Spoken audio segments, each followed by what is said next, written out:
It begins in 1861. I have just inherited the throne of the Netherlands. This video is purely for entertainment and does not infringe on copyrights or laws. The rights to the novel and image belong to the original author. We do not claim ownership. Don't like waiting and want to listen to this fanfic in full now? Subscribe to our Patreon, where you'll find the best fanfics. Chapter 776, Zongliyaman. On March 26, 1880, Jules Starnetten, the Deputy Prime Minister of the Netherlands, was about to meet with Li Hongzhang, the leader of the foreign affairs movement of the ancient Far Eastern power. Afterwards, Jules Starnetten publicly stated that he would support the other country and asked other countries to take into account the interests of this Far Eastern power. Li Hongzhang naturally reciprocated and expressed his recognition of the Netherlands' dominant position in the Pacific.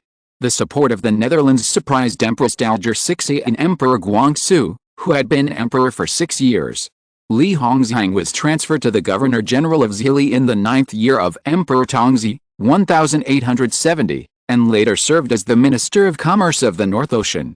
In the 10th year of Emperor Tongzhi, 1871, Li Daguan and Zheng Yupen Huzhao Chen Lambin selected smart students to go to the Netherlands for the first time, mainly in Dutch Australia and universities in Jakarta, Indonesia, and the United States across the Pacific Ocean.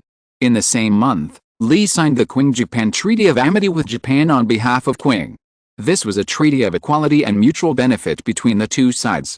However, from the attitude of the Fusang people during the signing process, Lord Li saw that Japan will become a hidden danger for Qing in the future. Sure enough, 3 years later in 1874, Fusang sent troops to Taiwan and tried to invade Taiwan. Lord Li, who had been on guard against it, actively supported the Qing government in sending Shen Baozhen as the imperial commissioner to lead the fleet to Taiwan for inspection, and mobilized 6,500 people of Tangdinke, the Y Army stationed in Suzhou, to Taiwan in batches. In the end, Fusang retreated and did not dare to force Qing, so Japan had to sign the Treaty of Beijing to calm down. But what worries Li Hongzhang is that he recently received news that Japan has been harassing the Ryukyu Islands in the south of Kyushu Island since last year, the 5th year of Guangxu, 1879. This is a vassal state of the Qing dynasty. Like Korea, it protects Taiwan.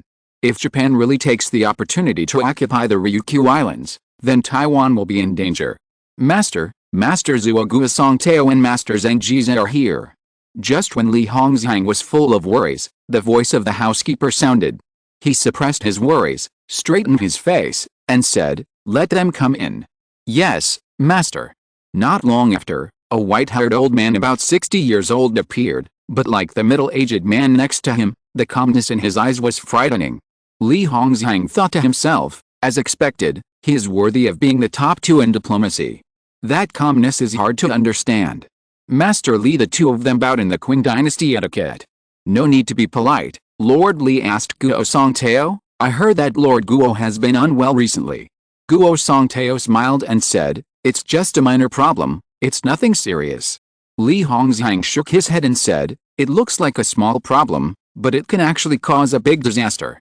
His pointed look made the two people who had just arrived feel depressed. Guosongtao was once the Qing dynasty's ambassador to Britain and France. Zheng Jize was the second son of Zheng Yupen, the deceased leader of the Hunan army, the eldest son Daijiang. He did not inherit his father's business, but his fourth uncle Zheng Yuquan inherited the position of leader of the Hunan army. He entered the diplomatic world and alternated with Guosongtao as the ambassador to France and Britain. The two were the masters of the Qing dynasty's diplomatic world, and both of them were from Hunan province, known as the Guo and Zheng generals in the diplomatic world. Li Hongzhang invited the two this time. Naturally, he would not make trouble for no reason. The diplomatic qualifications of the two people ignited his hope of alleviating his worries. So when the two of them sat down, he threw out a false proposition.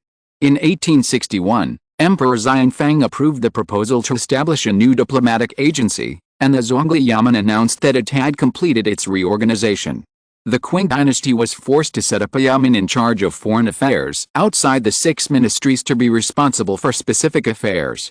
Below that, envoys were established in foreign countries such as Britain, the Netherlands, France, Tsarist Russia, the United States, Japan, and the 5 coastal defense departments according to the degree of importance. From then on, The Zhongli Yamen of the Qing dynasty was in charge of diplomatic affairs and dispatched diplomatic envoys. At the same time, it supervised tariffs, trade, post and telecommunications, military factories, roads and mines, coastal defense, Tongwingen, and the dispatch of students, and took over the relevant affairs of the previous Lefinigan and the Ministry of Rights, and expanded it. It was the highest institution in charge of diplomatic affairs in the Qing dynasty in 1880. At present, the organizational system of this yamen is modeled after the Military Affairs Office.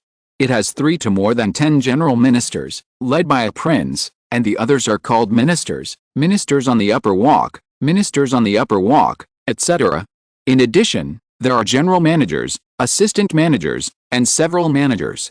Among them, officials are currently divided into 2 levels, prime minister and manager. The minister is led by the prince, that is, the chief minister. The chief minister is Prince Gongxin Jalua Yisu, who has been in office for 20 years since 1861.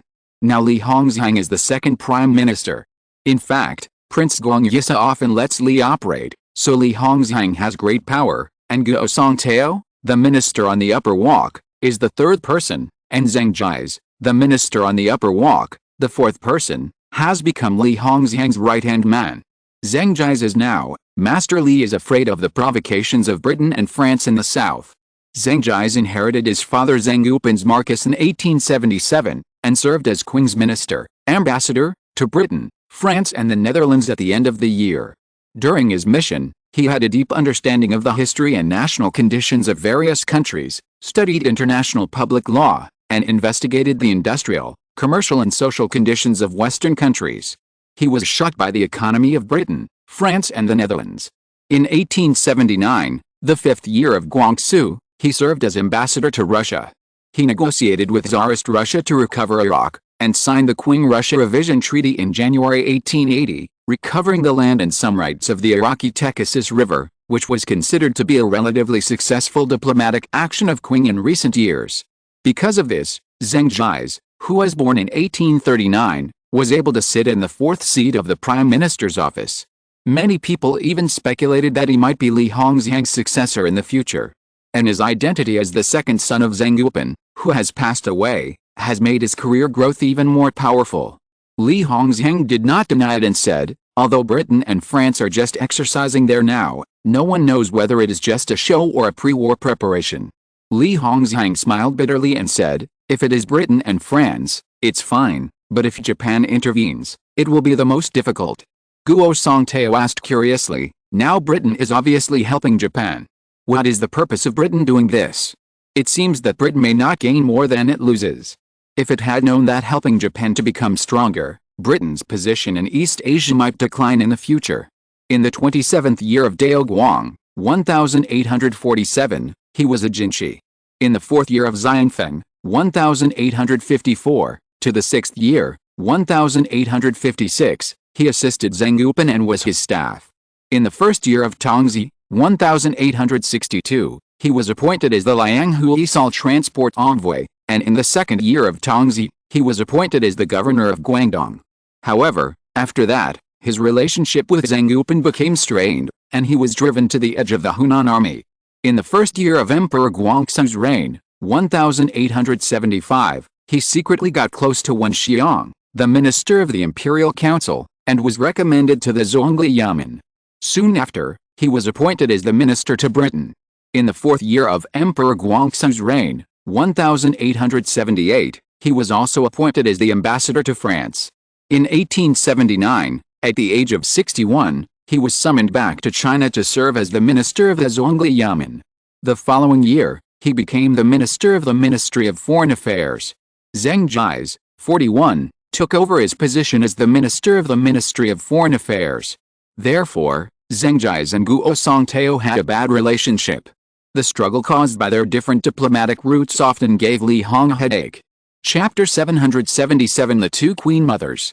1880, Li Hongzhang, who is honored as Li Zhongtang, the deputy minister of the Zhongli Yamen and the minister of commerce in the North Sea, the academician of the literary palace, and the first-class Sui Earl, accompanied Jules Darnadang, the deputy prime minister of the Netherlands, the dominant power in the Pacific Ocean, on a visit. This time, Li Hongzhang and Prince Guang, the chief minister of the Zhongli Yamen, accompanied Jules Darnidang to the Ziguang Pavilion in the West Garden, where Jules Darnidang was received by the two queen mothers, Cixi and Qian, who were the regents of the harem. Jules Darnidang also met the 9-year-old Emperor Guangxu of the Qing dynasty for the first time. "Who is here?" A heavy and majestic female voice sounded. Jules Darnidang smiled and said, "A foreign minister from the Kingdom of the Netherlands pays respects to the Emperor, the two Queen Mothers and your Majesty." Because of the behind-the-scenes rule, Jules Darnidang did not know who had just spoken, but from the information he had inquired about in his own secret channels, he guessed that it should be the powerful Empress Dowager Cixi. He looked at the 9-year-old emperor sitting in front of him outside the curtain. "Since you know you are a minister, why don't you kneel down?" The same voice came from behind the curtain, and the dissatisfaction in the voice was fully revealed. Li Hongzhang, who was standing next to him, changed his face slightly when he heard the words, and hurriedly looked at Jules Darnidang, fearing that the other party would directly attack. If that were the case, the Kingdom of the Netherlands, which was originally close to Qing, might be the first to attack the Netherlands, and it might even stand on the side of Britain, France and Japan at that time. As a Pacific power, the Netherlands' status is no lower than that of Qing. What's more, we have a developed economy and a peaceful and prosperous country. In the Western world, the Netherlands is also a well-known presence. Jules Darnidang said with a sarcastic smile, "I wonder when the Dutch ministers need to kneel and kowtow to foreign kings." You. Behind the curtain, Cixi was about to get angry, but her hand was held down by the Empress Dowager Qian next to her. The Empress Dowager Qian shook her head at Cixi and whispered, "Sister, the Netherlands is on our side now." After that, the Empress Dowager Qian said loudly to the outside of the curtain, "I heard that Minister Li Hongtang has been accompanying Your Excellency to visit various parts of our capital during this period. I don't know, Li Hongtang, what position this official from the Netherlands holds in the Dutch officialdom that he needs such an important official of yours from Qing to accompany him for many consecutive days." Li Hongzhang bowed and replied, "Your Majesty, Mr. Darnidang is the Deputy Prime Minister of the Netherlands, equivalent to the Deputy Prime Minister of our country." Seeing that Jules Darnidang did not object, he was moved. He paused, showing an extremely solemn face, and introduced, "Mr. Darnidang is also the leader of the Socialist Party, the third largest party in the Netherlands." "Since he is the leader of the third largest party, how did he become the Deputy Prime Minister?" asked the Empress Dowager Cixi. "I know this," Prince Guangxu said without waiting for Li Hongzhang to answer, "because the Netherlands is holding a general election this time, in order to defeat the former ruling party, the Liberal Party, which has been in power in the Netherlands for 16 years, the Socialist Party, to which Mr. Jules Darnidang belongs, cooperated with the second largest party, the Christian Party, and used their respective resources to combine together. Last year, they successfully defeated the Liberal Party. The Christian Party and the Socialist Party jointly governed, and the leader of the Christian Party, Mr. Linden, was the Prime Minister of the Netherlands, and the leader of the Socialist Party, Mr. Darnidang, was the Deputy Prime Minister. The two parties divided the positions of the Dutch cabinet government. So that's how it is," Cixi sighed, but the people outside didn't see it. The two empresses inside were shocked. Obviously, such a situation in the Netherlands was unexpected for the two. Cixi whispered to Qian, "It seems that the king behind the Netherlands is not a simple man either." Qian nodded in agreement and said, "The system of checks and balances exists in all countries. Sister, how do you think we should deal with the Netherlands next?" Cixi frowned and thought for a while, and said, "The Netherlands seems to be good." Qian smiled meaningfully, "I think so too." She said, "Li Hongtang has worked so hard, the Netherlands should have enough weight in his diplomatic deployment." Cixi nodded in agreement and said loudly, "Since he is the Deputy Prime Minister and the leader of a party, then, Prince Guang and Li Hongtang, you must entertain him well and don't lose face for our Qing dynasty." Prince Guangxu and Li Hongtang bowed and said, "Yes." The meeting ended like this. Jules Darnidang discovered that throughout the conversation, the 6-year-old Emperor Guangxu, who as the emperor, did not speak like a puppet. Jules Darnidang thought to himself, "It seems that the Qing emperor is really a puppet. The Netherlands will cooperate with them in the future, but they need to pay more attention to this. Perhaps, they can focus on the two Empress Dowagers, Prince Guang, and Li Hongzhang in the future." Thinking of this, his eyes fell on the two people next to him. Australia, Melbourne. William IV is holding a photograph in his hand. This is a middle-aged photo of Li Hongzhang taken by British photographer John Thompson in 1875, which was the first year of Emperor Guangxu. Britain used the MacArthur affair as an excuse to put pressure on the Qing government. Under the threat of British Minister to China Sir Thomas Wade to launch a war, Li Hongzhang cleverly used international law to save the situation and signed the Qing-British Tobacco Treaty with Britain in the second year of Guangxu, that is, 1876. At his suggestion, the Qing government sent Guo Songtao to London, England to apologize, making him the first minister to this ancient great country. The treaty also harmed the sovereignty of Qing dynasty because it opened up many inland and offshore ports and allowed the British to enter the country's southwestern provinces. William IV couldn't help but smile bitterly when he thought of this. After 2 lives, there are still some things that I can't let go of. Although I wanted to maximize the benefits of my position in the past, when I really had to make up my mind, I had a headache. The patriotic intelligence of the previous life still lingered for a long time. The Franco-Vietnamese War and the Qing-French War. Since the second half of the 19th century, France began to continuously invade the Nguyen dynasty of North and South Vietnam, a vassal state of Qing. Through the 2 Saigon treaties, France forced North and South Vietnam to recognize France as the protectorate of North and South Vietnam. In order to achieve in-depth invasion of the southwest of Qing and expand French influence in the Far East, historically, France would once again launch an invasion of the northern part of North Vietnam close to Qing in 1883, the 9th year of Guangxu, occupying the strategic location of Bixi, defeating Qing, and the Qing-French War broke out. Qing appointed Li Hongzhang to coordinate border defense wars. But Li Hongzhang is too cautious. He believes that the coastal defense soldiers in various provinces are short of money and the navy is not well trained, so it is not advisable to talk about war with European powers lightly. He first signed the Li-Bao agreement with Bao Hai, the French ambassador to Qing dynasty. However, he immediately regretted it for the French government. Later, he was fooled by France and failed to negotiate with the French ambassador to Japan. William IV's eyes were sharp and he said sternly, "Fortunately, I have long been prepared to let Jules Stanadang give him a strong medicine to force him to go on the road." Chapter 778, British and Japanese Counterattack. 1880, April Fool's Day in the West, the ancient Far Eastern country Qing solemnly received the Dutch Deputy Prime Minister Jules Stanadang. The leaders of the Qing Open faction, Li Hongzhang and Li Hongtang, accompanied the Dutch Deputy Prime Minister to visit the Great Wall and many other places. Recently, Britain, France, Japan, and other countries that have been at odds with Qing have expressed their dissatisfaction with the Netherlands' visit to Qing in various ways. British Foreign Secretary Granville publicly said, "As a member of the West, the Netherlands is closely following the interests of the West in the Far East. I think this is a very dangerous thing.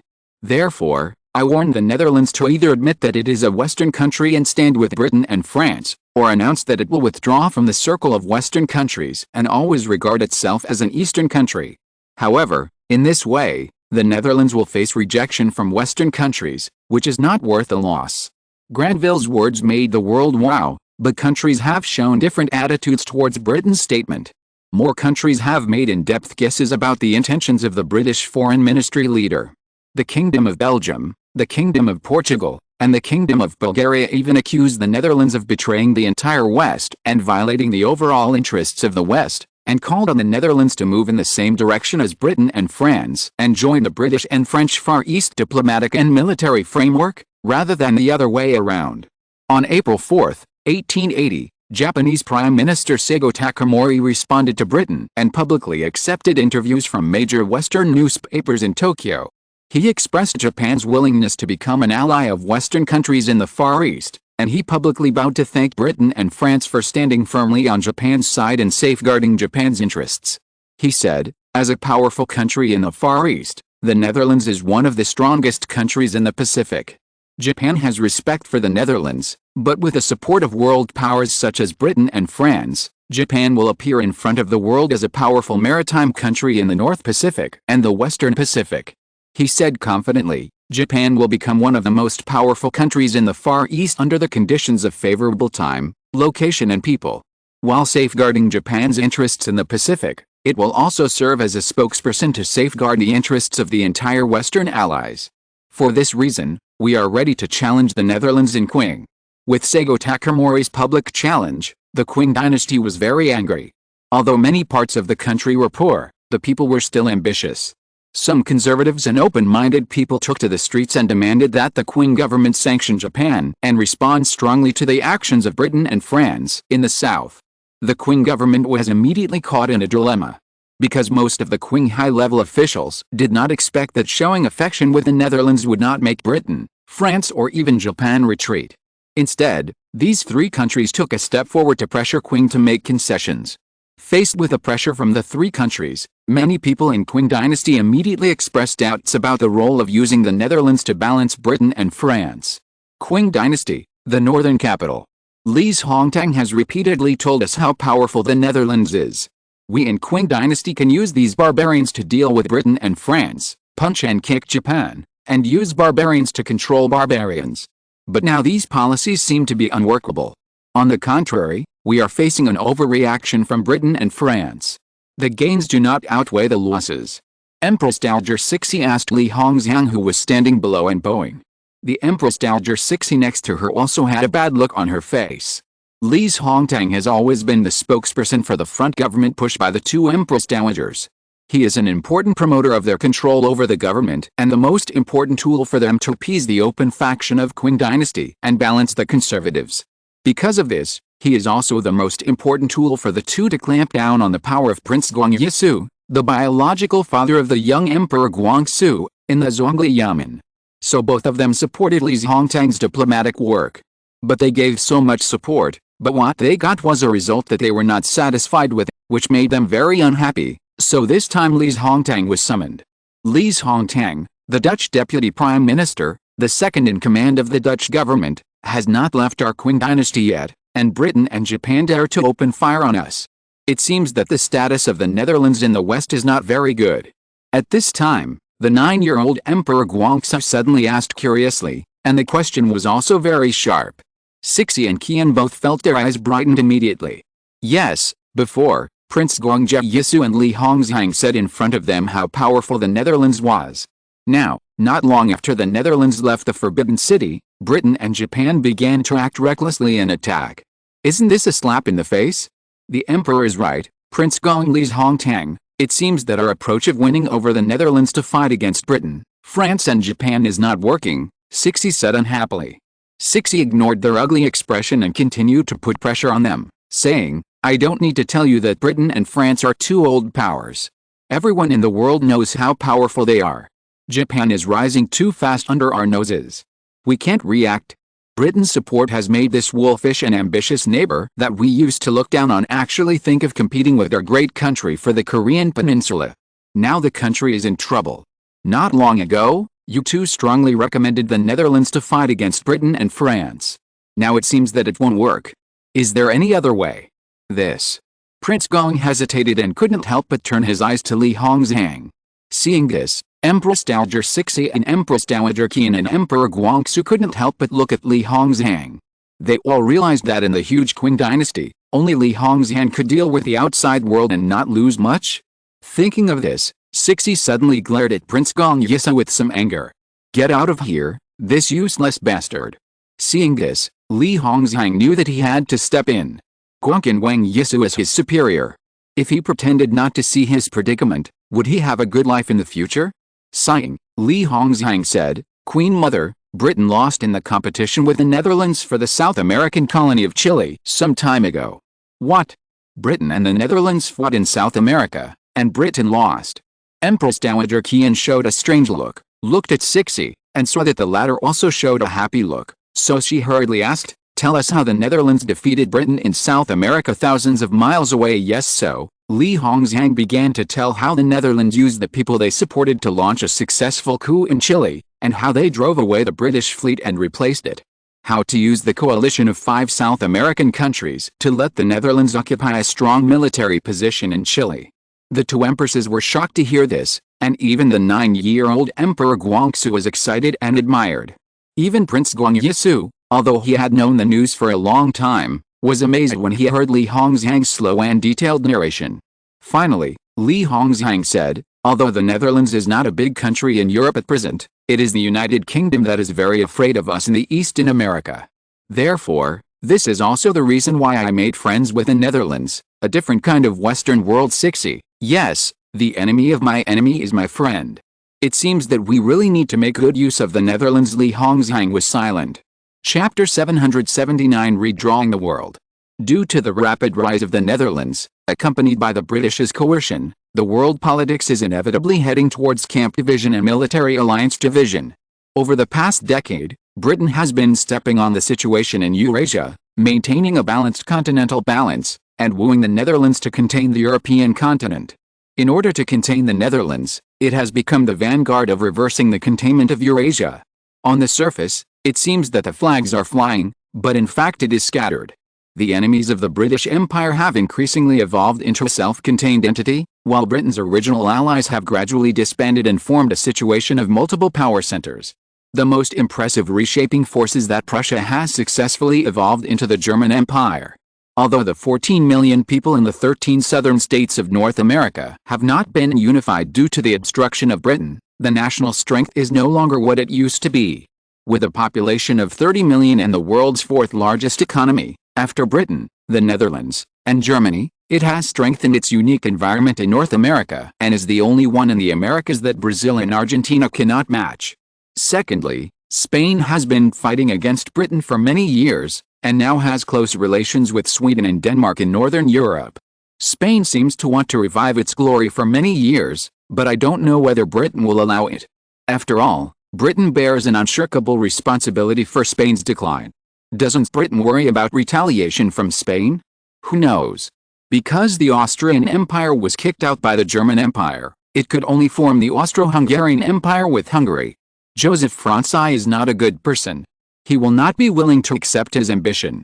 Finally, Alexander II, the Emperor of the Russian Empire, who has been assassinated many times recently, is in a state of dismay, but the stationing of Russian troops in Serbia has made the situation there strangely calm.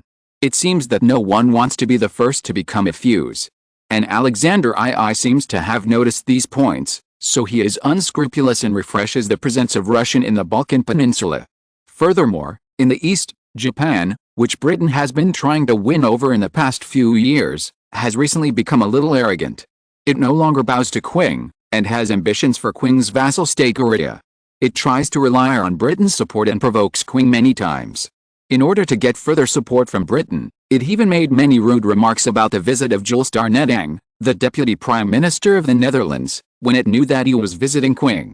This shows that Japan is undoubtedly seriously dissatisfied with the Netherlands, the Pacific hegemon. It is foreseeable that Japan and the Netherlands will have a war over the Pacific sphere of influence in the future under the instigation of Britain. As for Qing, 1 monk carries water to drink, 2 monks carry water to drink, and 3 monks. William IV shook his head with a wry smile. The power of the internal power institutions of the Qing dynasty was too dispersed. At this time when the world powers were rising one after another, the Qing dynasty was indeed vast, but there were too many factions. The 2 Empress Dowagers and the little emperor were not the Empress Dowager's biological children. Prince Gong was not in harmony with them, and Li Hongzhang was a Han Chinese. He was always controlled by the people in front of him. He had too many concerns and too many burdens in his heart. His ambitions were difficult to display, and in the end, they were all in vain, leaving only a solid foundation for future generations. Different interests hindered the last chance of the Qing dynasty, a feudal dynasty, to rise. Therefore, the ideology and politics of protecting one's own economy are rampant again in the world now, which is bound to cause the shrinkage of global economic and political peace. If it is the original historical process, the European powers are destined to have no winners. Instead, the United States on the other side of the Atlantic Ocean, relying on not participating in the war, finally became a country with the same status as Britain after World War I by selling weapons. It can be said that others envy it. Japan is also far away from Europe, and defeated the powerful Russian Empire in the Far East. Finally, with the support of Britain, it completed the process of transformation from a medium-sized country to a regional power. Japan must be suppressed, but William IV suddenly thought deeply, and muttered to himself with confidence, but we can let Japan's defeat of Tsarist Russia in the Far East happen again, and then slowly deal with Little Japan, but before that, We can also borrow the strength of Qing dynasty, which will naturally not consume Japan's potential. Yes, let's do it. In 1871, when Queen Victoria and I attended the wedding of Crown Prince Frederick of Greece, the protagonist's younger brother and the Queen's fourth son-in-law, I think she explained the idea that the Netherlands was willing to work with Britain to create an ocean to contain the Eurasian continent, and the Queen agreed. William IV smiled bitterly and said to himself, "It seems that the Netherlands has moved a little too fast this time, making the whole of Britain a little breathless, especially the battle for the Strait of Malacca, which caused the Netherlands and Britain to fall out completely." In addition, in Chile in South America, Britain was one step behind and lost to the Netherlands. In the end, the Queen couldn't stand it and announced that Britain and the Netherlands would sever diplomatic ties and recall their ambassadors to each other. The degree of tragedy shocked the world. Originally, Britain relied on its industrial advantages and was regarded as a natural promoter of import and export trade. In the past, it liked to open its doors to trade with backward countries. However, the rise of the Netherlands, the United States and Germany has forced Britain to focus more on its own country's actual security and risk variables based on its traditional comparative advantage and efficiency-oriented international trade and investment thinking. The Netherlands, on the contrary, has a bottom-line thinking and is deeply involved in the reconstruction of the global supply chain and transnational economic governance planning for the Dutch industry around the world. The Netherlands and the United Kingdom are in a competitive relationship in the global arms trade supply chain, but the two countries have always kept their distance for security reasons and have gained a dominant position. With a trade war and military confrontation in the Pacific and Indian Oceans, this confrontation between the two countries is bound to cause European countries to choose each other, and even the decoupling of Europe's trade and political patterns has become increasingly widespread.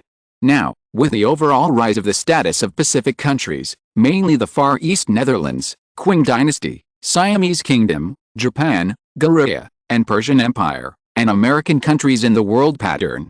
If the world economy and politics are divided into the Far East, America and Europe, the proportion of Britain's total industrial output in the world has declined. With the rise of Germany, Europe has made up for the gap in Britain's decline. Europe is still the strongest economy and also dominates the world politically.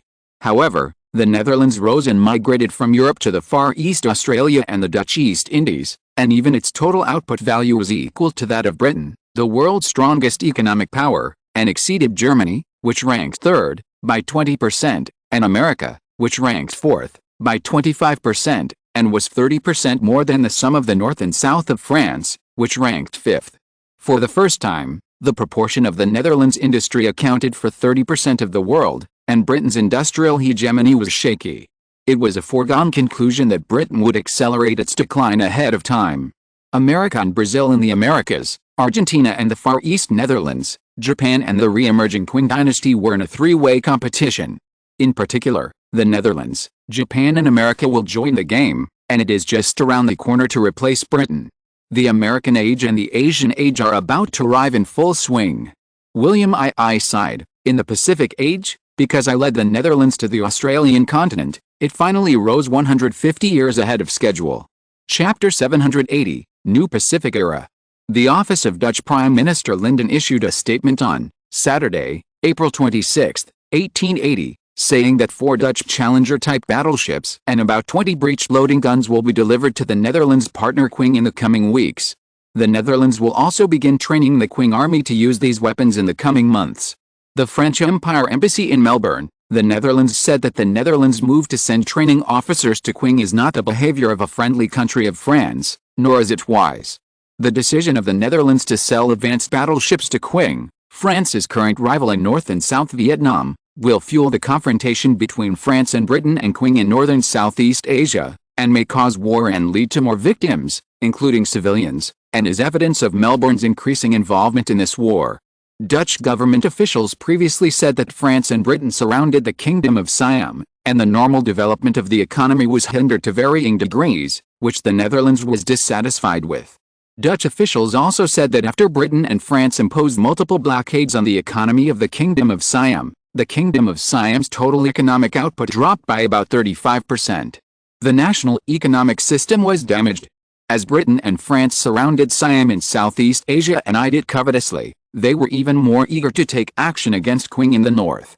Dutch Prime Minister Linden said in Melbourne that he would be committed to ensuring that the Kingdom of Siam could continue to develop and continue to exist as an ally of the Netherlands without being affected. As for Qing, Prime Minister Linden said that he would expand the Netherlands' world-class products into the country's huge market, and as the most important security defender of the Far East and Pacific, he supported the interests of Qing, an ancient great power, and kept moving in the same direction with the Netherlands. However, compared with the statement of Dutch Prime Minister Linden, Japanese Prime Minister Seigo Takamori said in Tokyo that his country was dissatisfied with the sale of the Dutch Challenger battleship to Qing. He insisted that the 4 Challenger battleships and 20 breech-loading guns were unlikely to help Qing turn the tide in the southern battlefield with Britain and France, and he even claimed that they would become legitimate large targets for the British and French armies.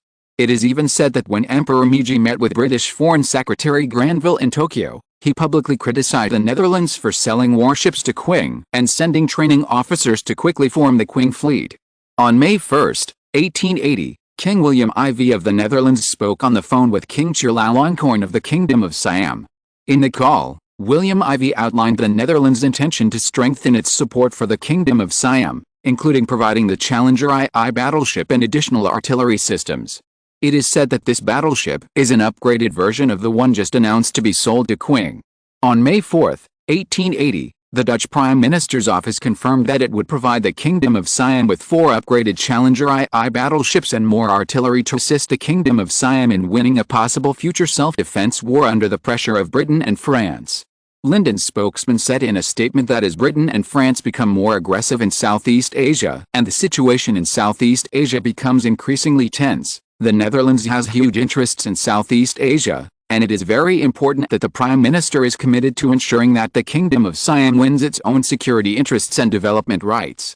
The French embassy in Melbourne responded strongly, committed to the Challenger II battleships. They are unlikely to help the Siamese army turn the tide on the sea, but will become a legitimate large target for French artillery. Just before the Netherlands launched the sale of battleships to the Kingdom of Siam, the Kingdom of Siam launched 3 harassment attacks on the border between the eastern part of Cambodia and the French-controlled area. Many villages in the western part of the Siamese-controlled area of Cambodia were destroyed. King Chulalongkorn of Siam also said that France's brutality can only be resolved through armed struggle, and he called on the Netherlands to provide more support. He said, "Is it possible to stop the greed of Britain and France? Yes, it is possible. Can it be stopped in other ways, except in Cambodia and other battlefields around the Kingdom of Siam? Unfortunately, no. Just like the greedy eyes of these 2 countries have now fallen on Qing China." Before the Netherlands issued a detailed statement, Chulalongkorn made a statement in the Bangkok government every day saying that the expected military aid was important for the defense of the Kingdom of Siam. "This is indeed what we need, and I believe that other partners and allies will make similar decisions."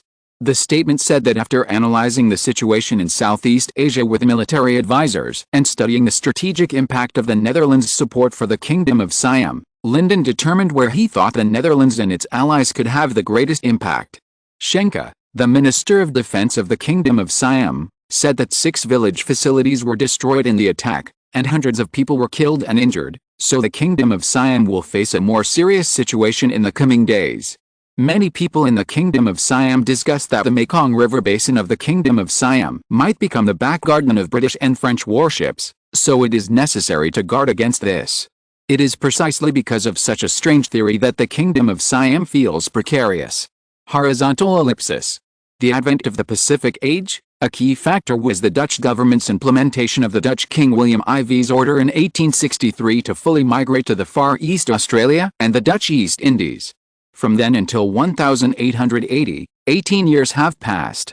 In one generation, William IV transformed the Netherlands from a European country with a strong pedigree into a country with only 2.6 million Dutch people in the European territory of the Netherlands, while the number of Dutch people in the Far East has reached more than 15 million, which is 6 times the number of native Dutch people. This naturally makes people know that the Netherlands is no longer the familiar European Netherlands, but has become a global Netherlands with its foothold in the Indo-Pacific, its feet in the Americas, and its eyes on Europe. Is the Netherlands still a European country now? Many people believe that it should become an Asian country, Japanese Prime Minister Seigo Takamori just said in detail in Tokyo, Japan, the emperor's official residence. Emperor Meiji glanced at the British Foreign Secretary Granville, who was sitting next to him and was indifferent.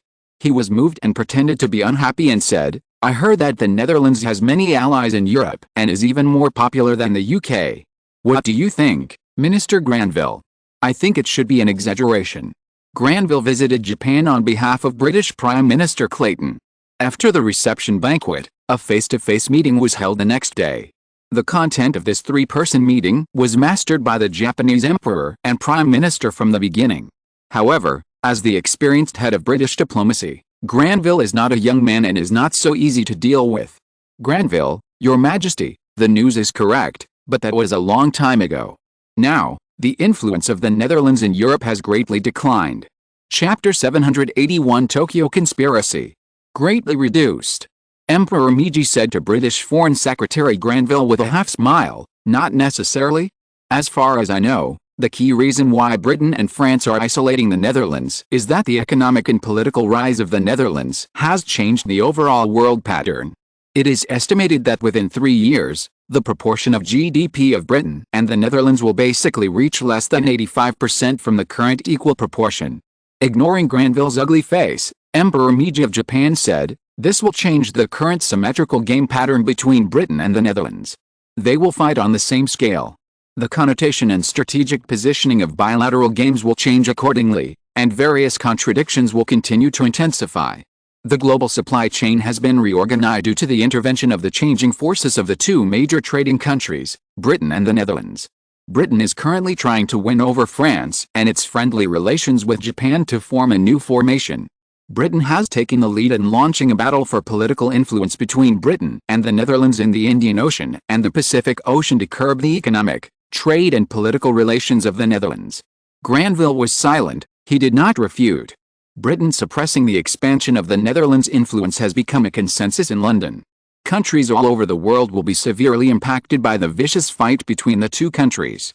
As the British government pushes for a series of measures to restrict the Netherlands and competes with the Netherlands for the position of industrial hegemony and arms sales hegemony, the relationship between Britain and the Netherlands has gradually drifted apart, and it is becoming increasingly difficult to reverse the easing of relations between the two countries. Granville pointed to the Netherlands at this time and said, "The Dutch Linden government is good at using gorgeous rhetoric to cover up its true purpose. It is good at asking European and American political partners to fulfill the Netherlands' selfish goals and reduce import tariffs and other barriers on Dutch goods on the grounds of containing Britain and France. William IV of the Netherlands is indeed not simple.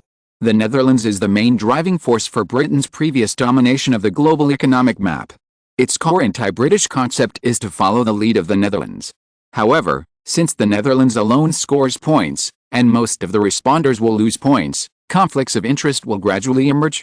Ignoring the surprise of Emperor Meiji and Prime Minister Seigo Takamori, he continued, "The main allies of the Netherlands in Europe, Sweden and Denmark in Northern Europe, suffered greatly. In particular, the Netherlands, an ally that was originally relied on, turned all its energy to the Far East. These two countries were very dissatisfied, so in the end the two countries chose to use Spain to balance the influence of the Netherlands. In particular, the Netherlands led the establishment of a six-nation coalition army in South America, which caused the Netherlands' traditional ally America to suffer a great loss. For example, the United States was dissatisfied with this and established close diplomatic ties with Germany to balance the influence of the Dutch in the United States." Seigo Takamori interrupted at this time, "So now Britain and France are competing with the Netherlands in the Far East, and the United States, as a Pacific country, did not support the Netherlands and chose to remain silent." "That's right," Granville said. "For example, the Netherlands is currently the king of the Pacific, and the United States has a large coastline on the west coast. They don't think that the Pacific should belong to the Netherlands. At least, in the Eastern Pacific, the United States should occupy an equal position with the Netherlands. Besides, the Netherlands has developed a circle of allies in South America, but excluded the United States from the League of Nations. The original South American alliance attracted it, but now it has made the United States suddenly find that it has not entered the core of the American organization dominated by the Netherlands, but is only on the periphery. It would be strange if Washington is not angry." Seigo Takamori, "The United States, Sweden, Denmark, and South American countries have cooperated with the Netherlands in the economic embargo against France in the past, and lost a lot of business, and don't know how to make up for it. The core of the political and economic situation of these countries has been severely impacted. The countries have long complained about this, which helped to make some people in the team that the Netherlands has won over lose their hearts for a while. But most economies are declining, and how to revive them has become a top priority. The rise of America and Japan on both ends of the Pacific has caused them to compete over different priorities. Emperor Meiji and Seigo Takamori smiled at each other. Granville's words made them realize that Britain had fallen into a vicious cycle with the Netherlands in the Far East, and Japan could use a small investment to gain a big gain, and get what it wanted from Britain in its efforts to contain the Netherlands, without being swallowed alive by Britain. Minister Granville is right. However, the Linden government of the Netherlands has made a lot of big promises in the construction of bilateral and regional multilateral relations. It has been conducting intensive negotiations on relations with many countries, and has also joined forces with many American countries to develop regional military alliances in a high-profile manner. In Europe, although the Nordic alliance has caused Spain to stumble, Denmark and Sweden still support the Netherlands. The framework of the Nordic alliance is still there, and with the introduction of Spain, its strength has become even stronger. Although Britain is a powerful neighbor, it has to be on guard. After all, Britain has fought naval battles with Spain and the Netherlands, and Britain's maritime hegemony is built on the failure of the two countries. The resentment of these two countries towards Britain is not small. What's more, Sweden and Denmark are also very wary of Britain. Your country is in a worrying situation. Granville sneered in his heart. He naturally knew that the reason why the two people in front of him said so much was nothing more than to remind him how much Britain needed Japan, and to ask Britain to provide more support to Japan in disguise. The Prime Minister's concerns are not bad. However, on the one hand, the Linden government marginalized the regional cooperation mechanism that it could not control, and at the same time turned to bilateral and multilateral regional political mechanisms, reconstructed the political mechanism, and took unilateral actions to the extreme. The actual results for major powers have been limited so far. The power to disturb the status quo cannot be ignored. The Netherlands originally established the International Court of Justice in The Hague and constructed a model of a world organization.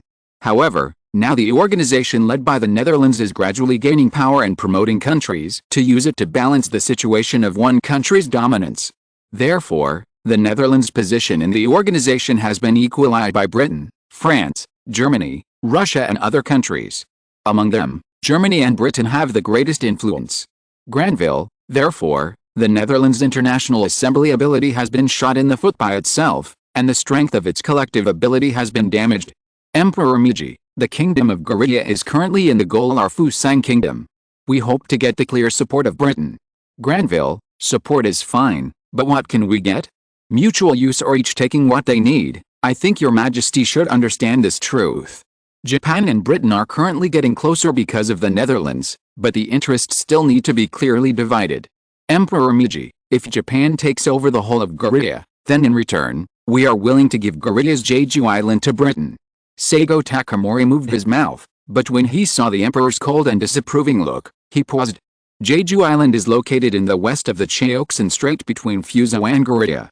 Its western part is the hinterland of northern China in Qing Dynasty. Your Majesty is willing to give it to us. Granville said with a half-smile, I have some doubts about your Majesty's sincerity. However, Emperor Meiji said, we need Britain to intimidate Qing there, and Japan's target is the Ryukyu Islands and even the Taiwan Islands further south. The Taiwan Islands? Granville was relieved. Granville, Britain does not need to send troops.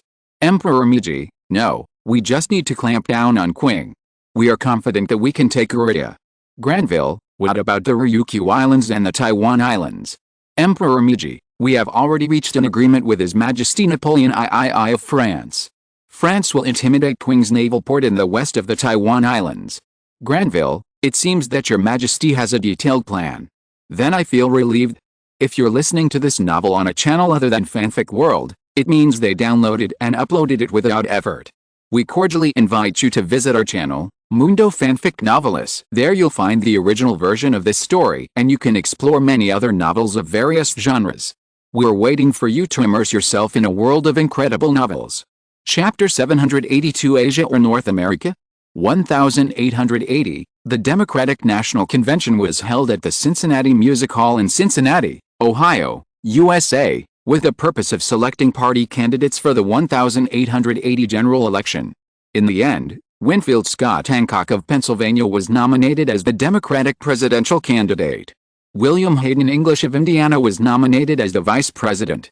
In Melbourne, the capital of the Netherlands, on the Australian continent, William IV was summoning Andy, the general manager of the Bilderberg Society, one of the world's top 10 secret organizations, a network of overseas power organizations in the hands of William IV, at the Royal Palace. Andy, this man served in the U.S. Army for 40 years. He participated in the Mexican-American War and was a major general in the North during the American Civil War. He was famous for personally leading the troops to join the Battle of Gettysburg in 1863. He had a huge influence in the U.S. military and was called the Outstanding Hancock by his comrades. According to our intelligence personnel, the news collected about him was as follows: in the Battle of Gettysburg, his combat skills quickly won the admiration of his opponents, and he was called the Thunder of the Army of the Potomac. William IV was sitting at the top.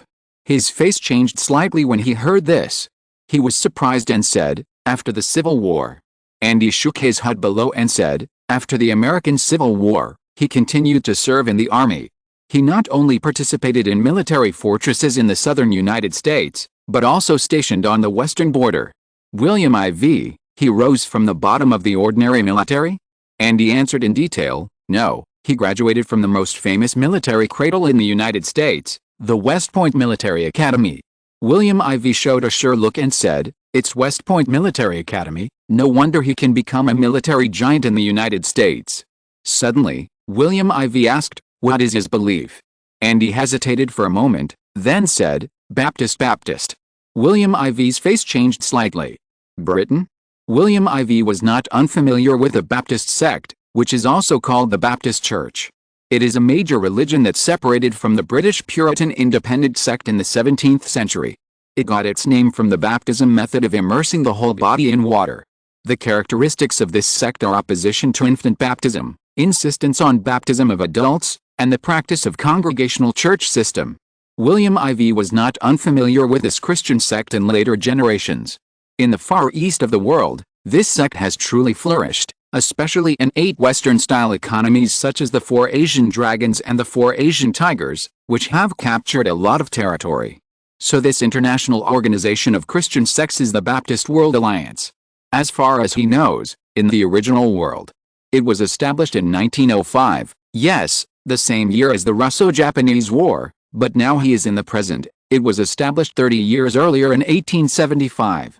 Currently, there are 106 church groups participating, and members are beginning to spread across all continents. Although the scale is not as common as in later generations, it has an unknown scale. Andy, it is Britain, Your Majesty. I am worried that Britain is now making a feint to the east and attacking the west.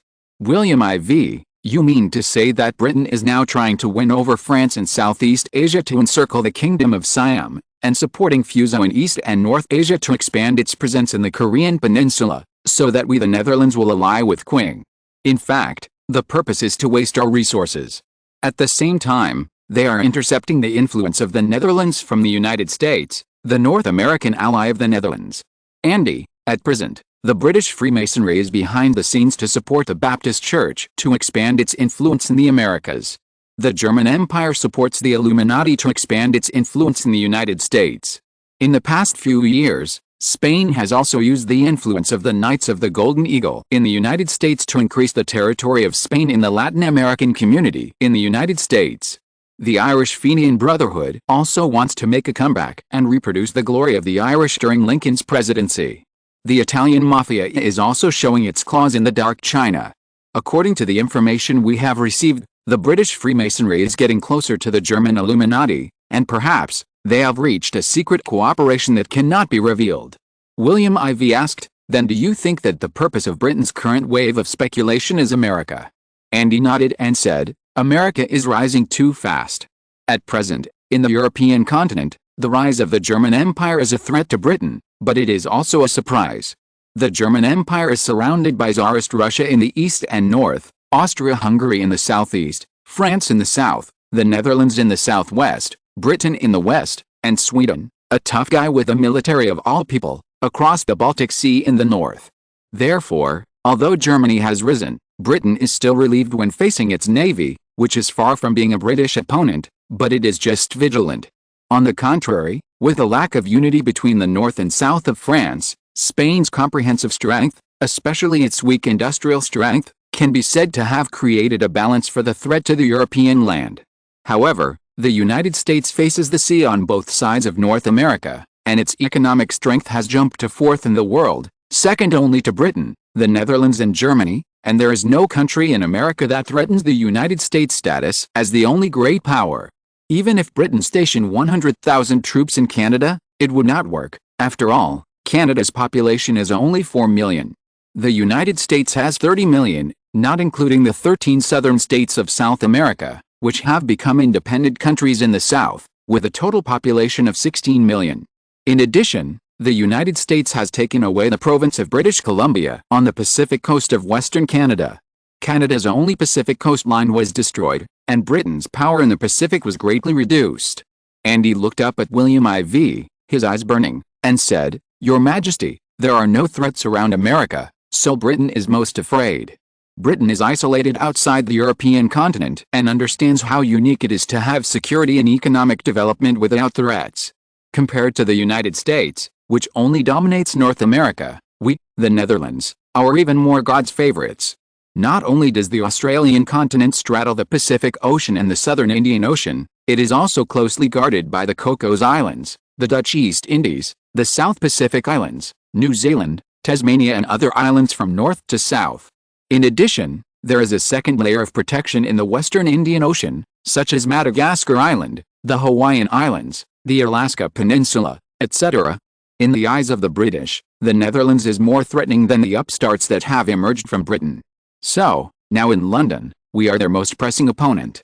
And the United States, as an ally of the Netherlands, may also be the biggest accomplice of the Netherlands' rise in the eyes of the British. Currently, the Republican Party and the Democratic Party are in the hands of the Dutch. Therefore, if the Dutch arm is cut off, then when Britain and the Netherlands collide head-on in the future, the chances of winning will rise sharply. Papa William IV said with appreciation, "Good analysis, but there is one thing you may have overlooked, Andy." William IV, in fact, from the first day of my administration, Britain, the global maritime hegemon, has already been my goal. Andy's eyes lit up. William IV, so, how can the British tricks be hidden from me? Andy looked at him expectantly. It's just that the British Freemasonry and the German Illuminati are too strong. Even though the Bilderberg Society has been operating for many years, the fact that there are too few Dutch people is still the biggest disadvantage of the target, so he is under too much pressure. William IV suddenly pulled out 3 documents from the drawer. Solemnly, William IV said as if dropping a bomb, "The Bilderberg Society alone is a bit weak. How about this? When you go back to New York, go contact the Sons of Liberty, the Lumberjacks, and the Skull and Bones Society of Yale University." Chapter 783 The Hateful Jews. British Empire, London, Prince of Wales's Palace.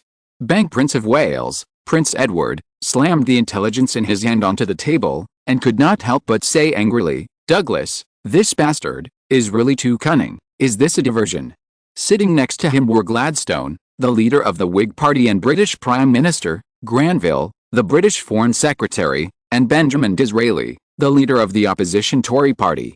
Gladstone and Benjamin Disraeli have been old rivals in British politics for nearly 20 years. The two are currently taking turns to be the British Prime Minister in the UK. This is something known to the world. In the past, Prince Edward has always been biased towards the Tory Party, while his mother, Queen Victoria, is more friendly to the Whig Party. But that was in the past. Since 1870, as the Queen began to delegate power to Prince Edward, the latter began to make major adjustments to his position. How to say it, it is a little neutral, so Prince Edward has currently been recognized by the Whig Party in British politics. In the past 10 years, Prince Edward has firmly established his position as the Crown Prince. Because of this, Prince Edward has established a certain majesty. With a sound of heavy bangs coming from the table, the people below frowned, but after a deep breath, they all calmed down.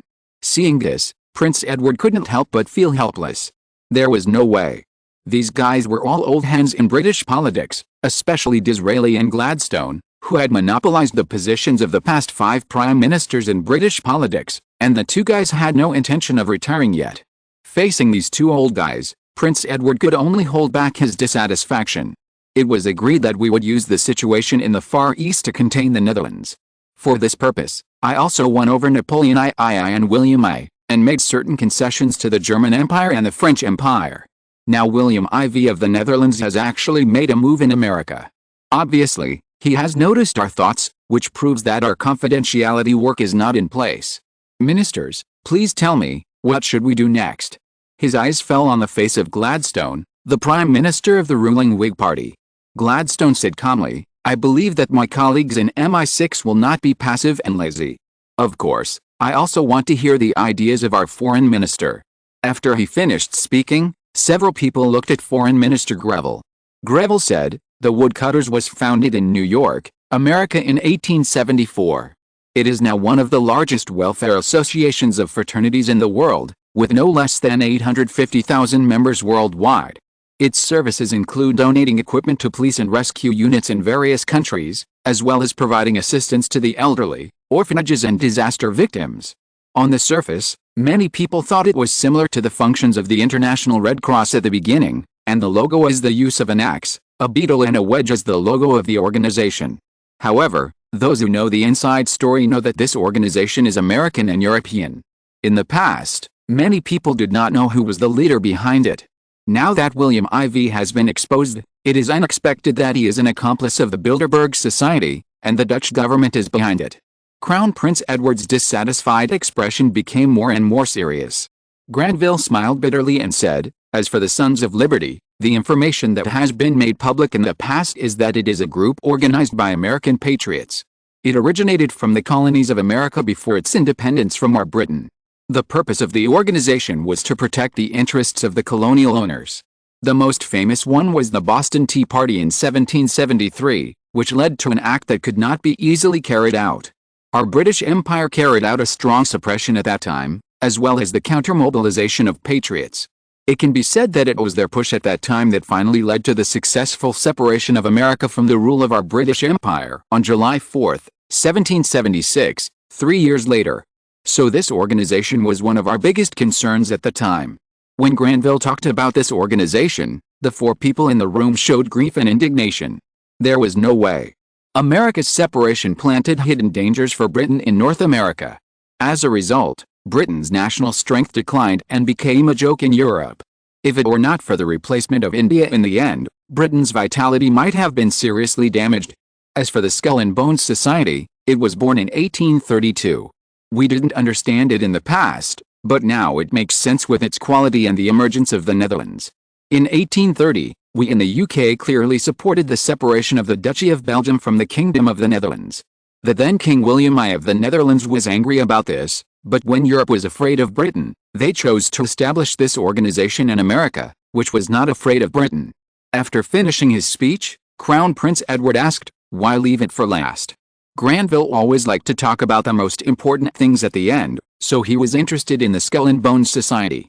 Granville and Disraeli didn't do so, because they had been exposed to the news of this organization as early as the first Prime Minister, but they didn't expect it to be from the Netherlands. Unlike the above organizations, this organization is mainly a university fraternity. The founders Russell and William helped this organization at Yale University. At the beginning, the Skull and Bones Society was very mysterious and did not allow women and Jews to join, but recently we have found that they are allowed. Crown Prince Edward. This organization has very strict criteria for selecting members. The first point is that one must be born into a wealthy American family, with aristocratic blood preferred. The second point is that one must love business, trade and politics, and it is preferred that one has served in the military. The third point is that one must have received a good education, and it is preferred that one has attended a boarding school. In the past, it only targeted Germans, and attracted 20 students to join each year, so the number of places was limited, and many people got in. The Dutch have always occupied 80% of the share, and the remaining 4 places were given to others, but now it is open to Jews and women, with even fewer places. I didn't understand why there were so many Dutch people before, but now I know, but I still don't understand why the Jews became guests of honor. Disraeli suddenly interrupted at this time, you mean, The relationship between the Dutch and the Jews has become closer. Crown Prince Edward's face changed drastically when he heard this. Grandston could no longer remain calm, and looked at Granville in a panic. No one could remain indifferent to the change in the Jewish position, because the Jewish position was too important. More than 70% of the current financial and monetary markets in the UK are in the hands of the Jews. To be precise, 50% of the British bonds and currency issuances are in the hands of the British branch of the Rothschild family. The financial influence of the Rothschild family in all European countries is something that no one can underestimate, and the Jews have always stayed out of the world, so the countries are relieved. Now Granville said that in America, the Jews actually got the same status as the Dutch and entered the 20 new members of the Skull and Bones Society, and they are the only single ethnic group besides the Dutch? How could they not be surprised? They dare not imagine what will happen to the London financial market if the Jews lean towards the Netherlands. Europe. Chapter 784 Fighting on Four Fronts. 1880. Chulalongkorn of Siam also publicly stated that King William IV of the Netherlands recently expressed concern about the actions of Britain and France to contain the Kingdom of Siam, Thailand, Cambodia, Laos, at the east and west ends of Southeast Asia. Siamese Foreign Minister Loka said that Britain and France tried to contain the Kingdom of Siam and the Netherlands with the help of other countries, but the Kingdom of Siam and the Netherlands have been wary of these tricks. At a time when the Kingdom of Siam is struggling to survive in Southeast Asia and the Kingdom of Siam is affected by successive sanctions from Britain, France and Japan, Loka's remarks highlight the strategic importance of the relationship between the Kingdom of Siam and the Netherlands. He said that London and Paris do not have enough strength to control the situation on both the Southeast Asian peninsula and the Korean peninsula at the same time, facing the Qing dynasty and the Netherlands in the north, so it is currently sufficient to mobilize Britain, France, Japan and others to jointly contain the Netherlands. According to the Australian Times, Dutch Foreign Minister Joseph Beit said at the 1880 diplomatic work press conference held in Melbourne on Wednesday, May 25, 1880, at present, Britain, France and Japan regard the Netherlands as a threat in the Far East, and it seems that they have determined that the Netherlands is a challenger to the interests of Britain and France in the Far East and a long-term competitor. Although the Netherlands does not recognize this positioning, we will not give up the interests of the Netherlands and cause our interests to be damaged. At the same time, we will not forget the interests of our allies. The interests of our allies will be tied to the interests of the Netherlands, and we will face the upcoming difficulties. Just in the first quarter of this year, we, the Netherlands, the Kingdom of Siam, the South American allies, the two Nordic countries, etc. signed cooperation agreements. Our relations with various countries have reached a new height. At a time when the economic, trade and political relations between the Netherlands and other Western countries are delicate, and when the balance of power in Europe is about to be broken, our doing so will significantly strengthen our economic and trade section. When talking about the future relationship between the Netherlands and its allies, Joseph Beit emphasized that the Netherlands and its allies are in the best period in history. The Netherlands and various countries are increasing trade volume and arms transactions to carry out more activities to reduce dependence on countries such as Britain and France and the impact of sanctions. Joseph Beit said that at the same time, the West was also trying to sow discord between the Dutch and the United States, to stir up trouble, but both we and the United States have seen these tricks. Since the 1860s, more than hundreds of thousands of Chinese workers have come to the Dutch East Indies and the Australian mainland with the support of Your Majesty to do the heaviest labor, playing a significant role in the development and construction of the Netherlands in these remote places. Especially since the early 1970s, when the anti-Chinese sentiment in the United States was on the rise, the Netherlands' friendliness towards the Chinese helped many people from the ancient Far Eastern power to cross the ocean.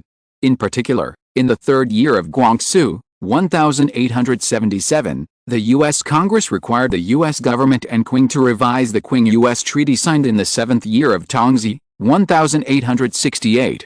The U.S. used the treaty to expand the recruitment of Chinese workers and develop Western resources. In the fifth year of Guangxu, 1870, U.S. President Douglas Stevens took advantage of the opportunity to mediate between Qing and Japan on the Ryukyu issue to force the Qing government to agree that Chinese workers could go to the United States to revise the regulations. In the sixth year of Guangxu, 1880, the U.S. Minister to Qing, Anjali, and the Minister of the Prime Minister's Office of Qing, Baojun, signed the Qing-U.S. Treaty in Beijing. However, In order to win over Japan, the United States has formulated a series of anti-Chinese laws. Recently, British and French members of Congress have proposed that the anti-Chinese laws should not be extended indefinitely, which has aroused strong opposition from the people within the Qing dynasty and triggered a series of patriotic movements against the United States, Britain, France and Japan. William Ivy's brows relaxed, and he looked at the Minister of the Interior David Blank and said, "How many Chinese workers are there in our country now?" David Blank: "More than 586,700 people have been naturalized, and the number of unregistered people is less than 20,000. Absorbing overseas population is still the main issue for the Netherlands in the future, and this will not change." William Ivy said to the Minister of Education Molly Phillip next to him. The Ministry of Education follows up the patriotic education of naturalized overseas talents in the Netherlands throughout the process. At the same time, he reported to the several people next to him, "Supervision cannot be lax. I don't want a lot of spies to come and steal all our technology." William Ivy said to the Minister of Transport Buyers, "With Australia as the core, the Netherlands is now a maritime power, so our business is mainly in coastal areas, maintaining maritime transportation connections, and fully supporting the development of overseas business. At the same time, we have the power to develop domestic railway branches, develop wide and smooth concrete roads, etc." Several people agreed. Prime Minister Lyndon said at this time, "At present, the troubles of the Qing dynasty are getting bigger and bigger. Your Majesty, I think my relationship with the Qing dynasty may need to be considered." In 1880, the Qing dynasty was in the most dangerous time. The northwest border and the southeast sea border were in crisis at the same time. In the northwest, the Russian Empire took advantage of the chaos in the northwest to help the Qing dynasty recover the area from the rebels, but now it is unwilling to return it to the Qing dynasty easily, and asked for high compensation and large tracts of land. The military minister surnamed Zhuo led the western expedition to suppress the rebellion, stationed 60,000 troops, and confronted the Russian army. In addition, Britain and France were in the south, and Japan was in the east. Now military experts and current affairs commentators all over the world expect that Russia wants to take advantage of the opportunity when the Qing dynasty can't spare military forces to blackmail. The Qing dynasty has no way to retreat, and the war between the two countries in the northwest may be unavoidable. If we continue to get too close to Qing, will this make us the enemy of Russia, the hegemon of Europe for hundreds of years?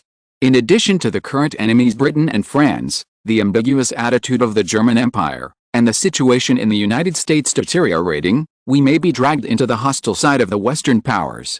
In the southeast of Qing dynasty, Japan, which is developing rapidly, has accelerated the pace of annexing Ryukyu. Not long ago, it even brazenly proposed to withdraw the feudal system and establish a county in Ryukyu, change Okinawa, and its next ambition is to establish the peninsula and Taiwan Island. At present, the secret envoy of King Laoqiu has arrived in Qing dynasty, asking for help from Qing dynasty and demanding that Qing dynasty send troops as soon as possible to fight against Japan. Therefore, the Qing dynasty is also full of anti-Japanese sentiment, and memorials advocating this have flown into the Forbidden City like snowflakes. However, passion is not strength, and saliva is definitely not a fist. Qing dynasty currently does not have the strength to fight on two fronts, or even on three fronts with Tsarist Russia. Adding the naval battle on the Ryukyu side, it will be a four-front battle.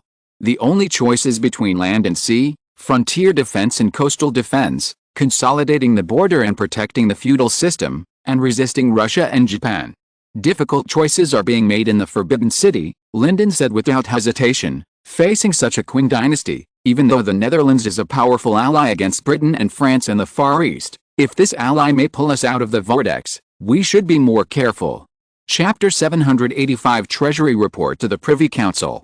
1880, the President of the Dutch Privy Council and Speaker of the House of Commons, Baron Caslin, Christian Party, convened a Privy Council meeting with the Prime Minister Theo Linden, Christian Party, the Chief Finance Minister and Deputy Prime Minister Jules Darnetang, Socialist Party, the Foreign Minister Joseph Beit, Socialist Party, the Interior Minister David Blank, Christian Party, the Defense Minister Fuchs, Christian Party, the Industry Minister Joseph Lunka, Christian Party, the Transport Minister Byers, Christian Party, the Education Minister Murray Phillip, Socialist Party, and the Energy Minister Hester, Socialist Party. In addition, King William IV of the Netherlands, the Chief Justice Robert Cook, Christian Party, and the Lord Privy Seal and Speaker of the House of Lords, Marcus Andrew Smith, Christian Party, also attended. Last year, the world was in turmoil, and the economy was hit by both inflation and economic downturn. This year, these negative factors will continue, or perhaps ease. But on the other hand, the economic sovereignty of countries around the world is strengthening its influence in reshaping economic dynamics, and regional economic integration and development are becoming more powerful. The map of the world economy is changing rapidly and must be redrawn. As the current helmsman of the Dutch economy, Chief Finance Minister and Deputy Prime Minister Jules Stanendang reported on the relationship between the world economy and political situation. The game between Britain and the Netherlands has played a role in promoting the changes in the division of labor system, industrial chain and innovation chain in the world. The changes in the global economic pattern will be further expanded, and the industrial chain will also undergo drastic changes. Relying on the solid foundation of the steam industry for hundreds of years, Britain has been strangling us since the 1860s, and the effect is obvious in the near future. However, the rise of the German Empire and the United States, and the difficulty of France in advancing, all gave the Netherlands a chance to breathe, but now Britain is staring at us, so our pressure has increased sharply. However, the Netherlands has a core position in the global industrial chain, squeezed into the top 2 in the world, and even began to suppress Britain in an all-round way, and strived to be the world's first in scientific and technological innovation. No one can deny that the Dutch scientific and technological strength has played a great role in boosting it. In 1867, with the global rise of the automobile industry, our Dutch patent applications surpassed Britain for the first time, far exceeding the Third and Fourth German Empire and the United States combined, reaching the first place, and the number of cited articles, R&D intensity, and innovation index are also among the best. And with the support of our government, the proportion of international joint inventions in the Netherlands has been increasing, and the proportion of international joint publications has also increased. Due to the rapid rise of the Netherlands and the coercion of the United Kingdom, the world economy is inevitably heading towards camp differentiation and supply chain differentiation. At present, the backward countries are keeping pace with the advanced countries and emerging industries and have gradually taken shape. The change in economic weight continues to move forward on the existing track and is irreversible. In these processes, the differentiation of the global pattern brought about by regional cooperation is a force that also has a cutting effect. The world economy is changing rapidly, and the map must be constantly redrawn to match the actual development situation. Most of the sword-dancing actions of the United Kingdom around the world are currently aimed at the Netherlands. At present, both the United Kingdom and the Netherlands admit that bilateral trade has entered a state of continuous stagnation. Moreover, the status of the two countries in world trade has entered a pattern of one rising and one falling. The United Kingdom is unwilling to lose its share, and we are unwilling to accept the suppression of the United Kingdom and be the second for 1,000 years. The German Empire and the United States are catching up behind, and France, Austria-Hungary, etc. are unwilling to suffer losses in commodity export trade. Therefore, they all believe that bilateral trade is very unbalanced, but in terms of how to view the imbalance of bilateral and multilateral trade and countermeasures, the parties are very different. We tend to believe that trade between the two countries is mutually beneficial. The increasing trade advantage of the Netherlands, that is, the increasing number of Dutch goods entering various countries, does not mean that the parties who buy goods from the Netherlands have not benefited from bilateral and multilateral trade. At least because a large number of cheap, high-quality and advanced Dutch goods have entered the markets of various countries, prices in various countries have been stabilized for a long time, and countries that lag behind the innovative technology of the Netherlands can obtain new technology sources. However, because the United Kingdom pretends to represent other countries that suffer trade losses, it insists that the trade deficit is unfair to all countries and requires the Netherlands to import more concentrated agricultural products and other goods from these countries, and at the same time should follow the principles of balance, equality and fair competition. We oppose the hypocritical and one-sided demands of the United Kingdom, but all countries want to benefit from the Anglo-Dutch struggle, so we the Netherlands have also tried to fight to no avail and have to deal with it reluctantly, but now the entire Western powers think that we the Netherlands are pretending to be acquiescent. Stanendang said worriedly, it's not just that the relationship between Britain and the Netherlands has deteriorated. In fact, the trade relationship between the Netherlands and other major trading countries has been deteriorating in the past few months due to Britain's instigation. Britain has been constantly strangling the Netherlands, and the relationship between the two sides has tended to be alienated. The Netherlands' trade with Britain and other major countries has dropped significantly in the past quarter. On the other hand, it has also forced the Netherlands to strengthen its national system and pursue self-reliance, while also accelerating the development of a closer economy with its allies. The global economy is in a period of change and turbulence. Can there be a winner in the competition between Britain and the Netherlands? First of all, we must see that Britain's economic hegemony relies on the two pillars of London finance and the first industrialization. With the rise of the Netherlands and Germany and America, its economic weight is no longer what it used to be.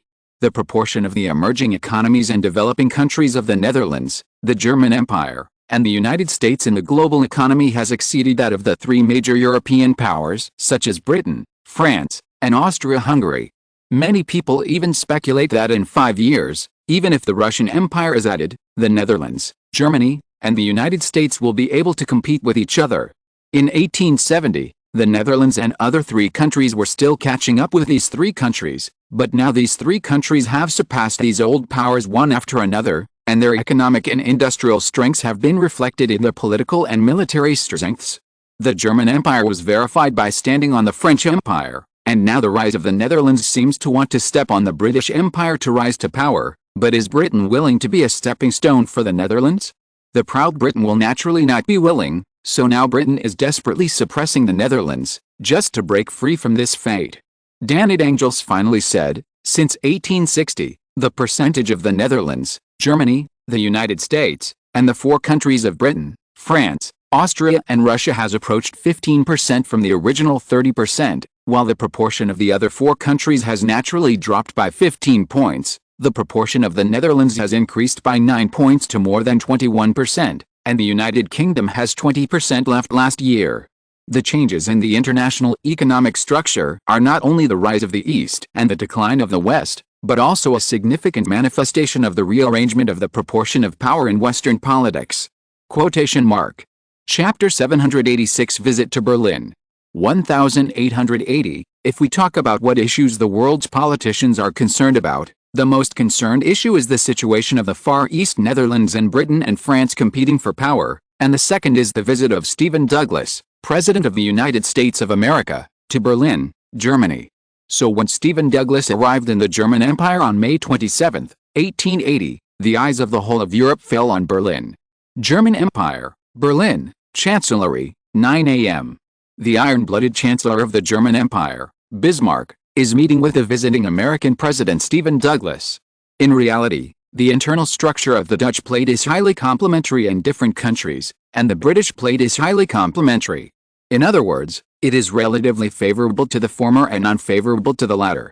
Although London, Paris, Vienna, Madrid, and Berlin are already wary of the Netherlands, it is difficult to reverse the trend. Even after all European countries except Britain were relocated to the Netherlands in the Far East Australia, Britain finally took action in 1876 to contain the Netherlands. This is the background of repeated suppression of the Netherlands by Tory Prime Minister Disraeli and Whig Prime Minister Claxton in recent years. Especially Disraeli emphasized Britain first as soon as he came to power, and then launched a series of tariff wars, trade wars, investment wars, and technology wars. If the text doesn't work, then use force. Now it is even instigating European countries to suppress the Netherlands, and wooing the rising Japan to share the Netherlands' dominant position in the Pacific and weaken the Netherlands. Stephen Douglas said, "This time, it seems that Britain has really spent a lot of money." Bismarck shook his head, sneered, and said sarcastically, "But after several rounds, the effect has not been satisfactory." Stephen Douglas laughed and sighed, "Britain has underestimated the strength of the Netherlands." Bismarck, "Yes, at the beginning, Britain obviously took it lightly and did not believe that the Netherlands' performance could last long, so there was a theory of Dutch decline, but Uncle Holland did not collapse, especially under the rise of our German Empire and the ambition of Napoleon III of France. The Netherlands is lucky to survive. Unfortunately, Queen Victoria miscalculated, and so did the then Prime Minister, Viscount Palmerston. The speed of the Netherlands' rise was so fast that they could not react. So when Viscount Palmerston passed away in 1867, there was a sudden gap in Britain's policy towards the Netherlands. In the end, Claxton temporarily came to power and did not change the track. Anglo-Dutch relations eased. Later, when the Queen attended the wedding of Princess Louise of Greece, she reached certain agreements with William IV. With the Netherlands bowing to the Netherlands, the relationship between the two countries began a honeymoon period. The Netherlands recognized Britain's dominant position at sea, and Britain also recognized the Netherlands' secondary position at sea. However, the good times did not last long. In 8 years, starting from the beginning of 1878, the two countries had a serious dispute over the sovereignty of the Malacca Strait, and the long-suppressed differences between the two countries finally broke out. Stephen Douglas, the Netherlands' rise has not diminished, and it even has the potential to challenge Britain, which has led to a feeling of being threatened, and thus there is a theory of Dutch threat in Britain. Bismarck nodded in agreement. The outbreak of 8 years of suppression is more violent than before.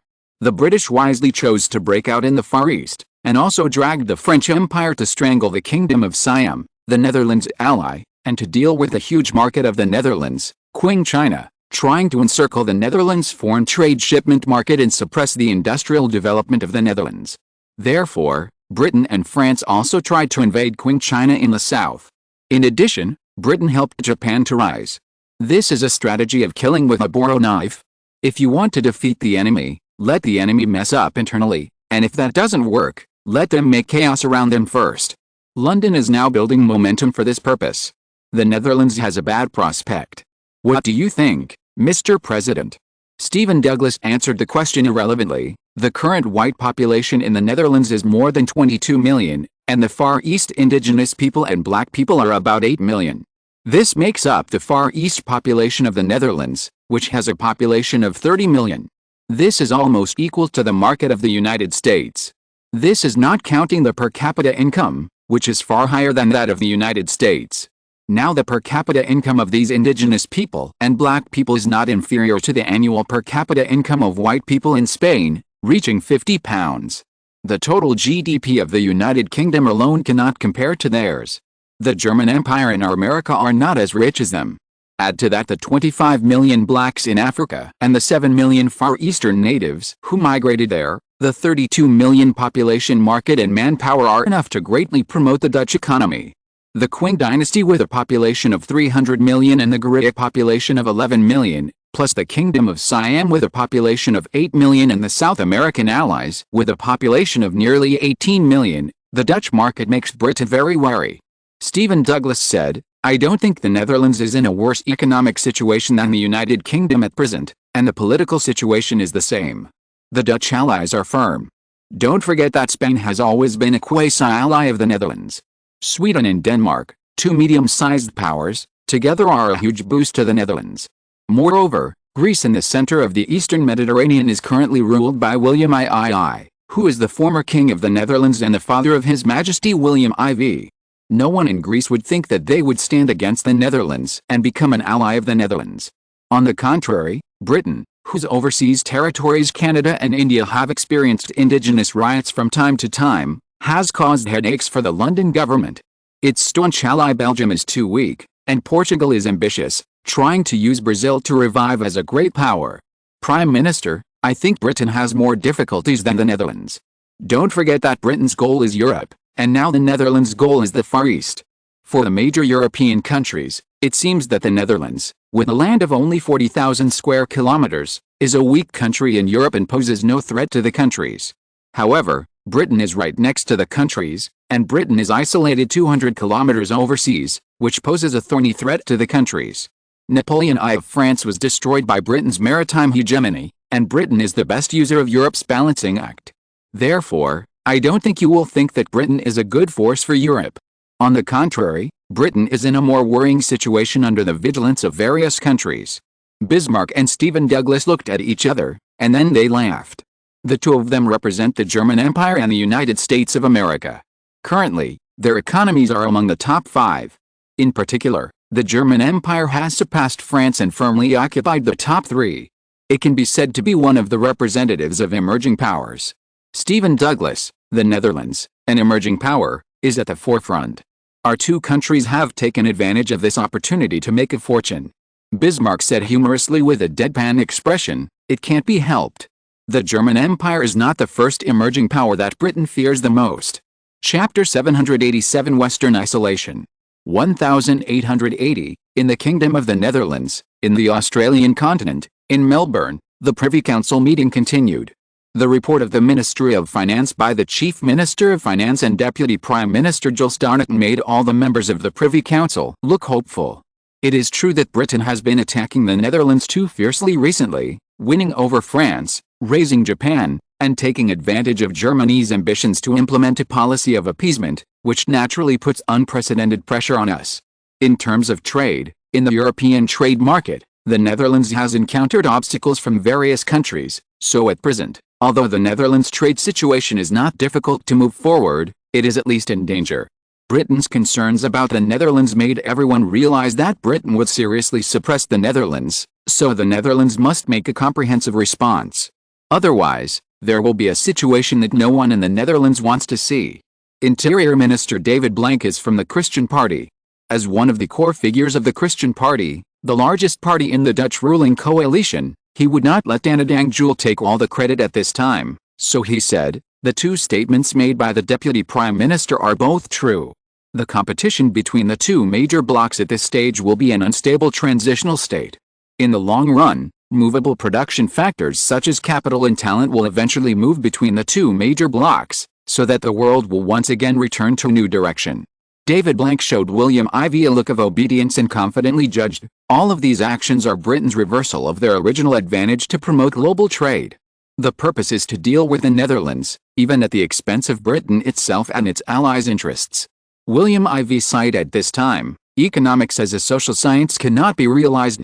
I never thought that it was because Britain had an unprecedented experiment in economics to deal with the Netherlands.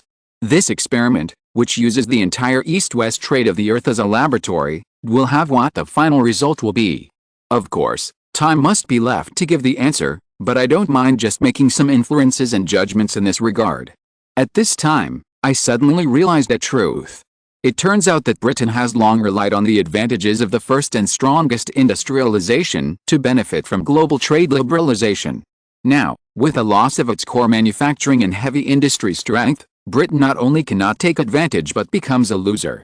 Therefore, Britain has always supported the attitude of ancient countries to open their doors and strongly advocate globalization, and angrily announced the severance of trade ties with the Netherlands.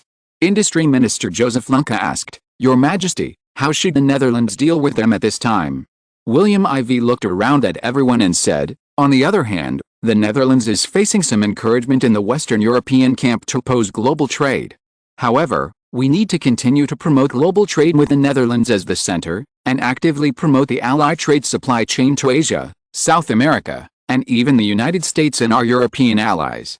Supporting measures include the South American Political Ally Trade Circle, the Asia-Pacific Ally Plus Partner Trade Chain, the Netherlands-US Investment Free Trade Agreement, the stabilization of the Nordic allies, etc.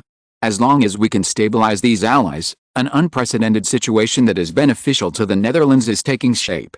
No matter how much Britain obstructs or how much the European powers dislike it, we, the Netherlands, will become a core member of the two new blocs in global trade. One is the British plate with Britain, France and Germany as the core, covering traditional Western European countries such as Britain, France, Germany, Austria, Italy, Spain and Portugal. The other is the Dutch plate with the Netherlands as the core and America as the second, covering South America, Far East Asia, Sweden and Denmark. It can also be referred to as the Pacific Plus economic plate. The operation of the British plate is anti-globalization, while the operation of the Dutch plate is pro-globalization.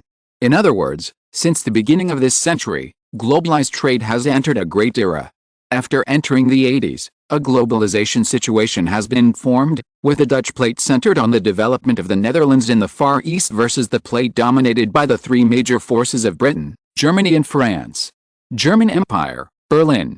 German Chancellor Bismarck told the President of the United States Stephen Douglas, ever since the rise of the Netherlands, Britain has lost confidence in its own industrial strength and has begun to push for open national trade.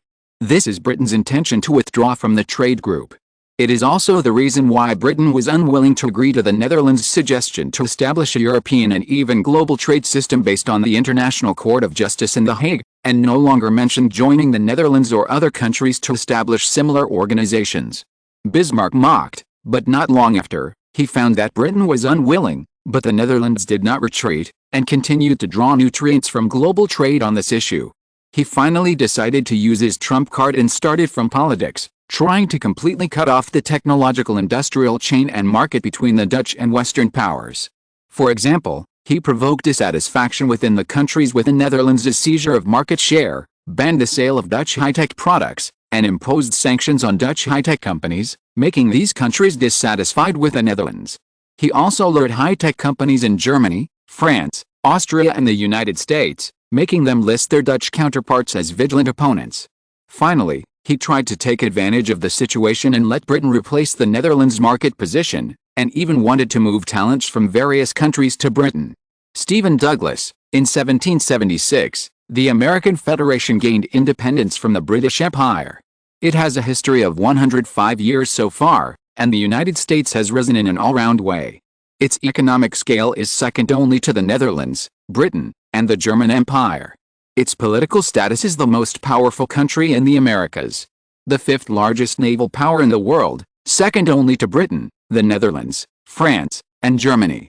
Excluding America in the south, our northern population is ranked sixth among the powerful countries, second only to the Russian Empire, Germany, Britain, France, and Austria-Hungary, and ahead of the Netherlands, Spain, and the Ottoman Empire.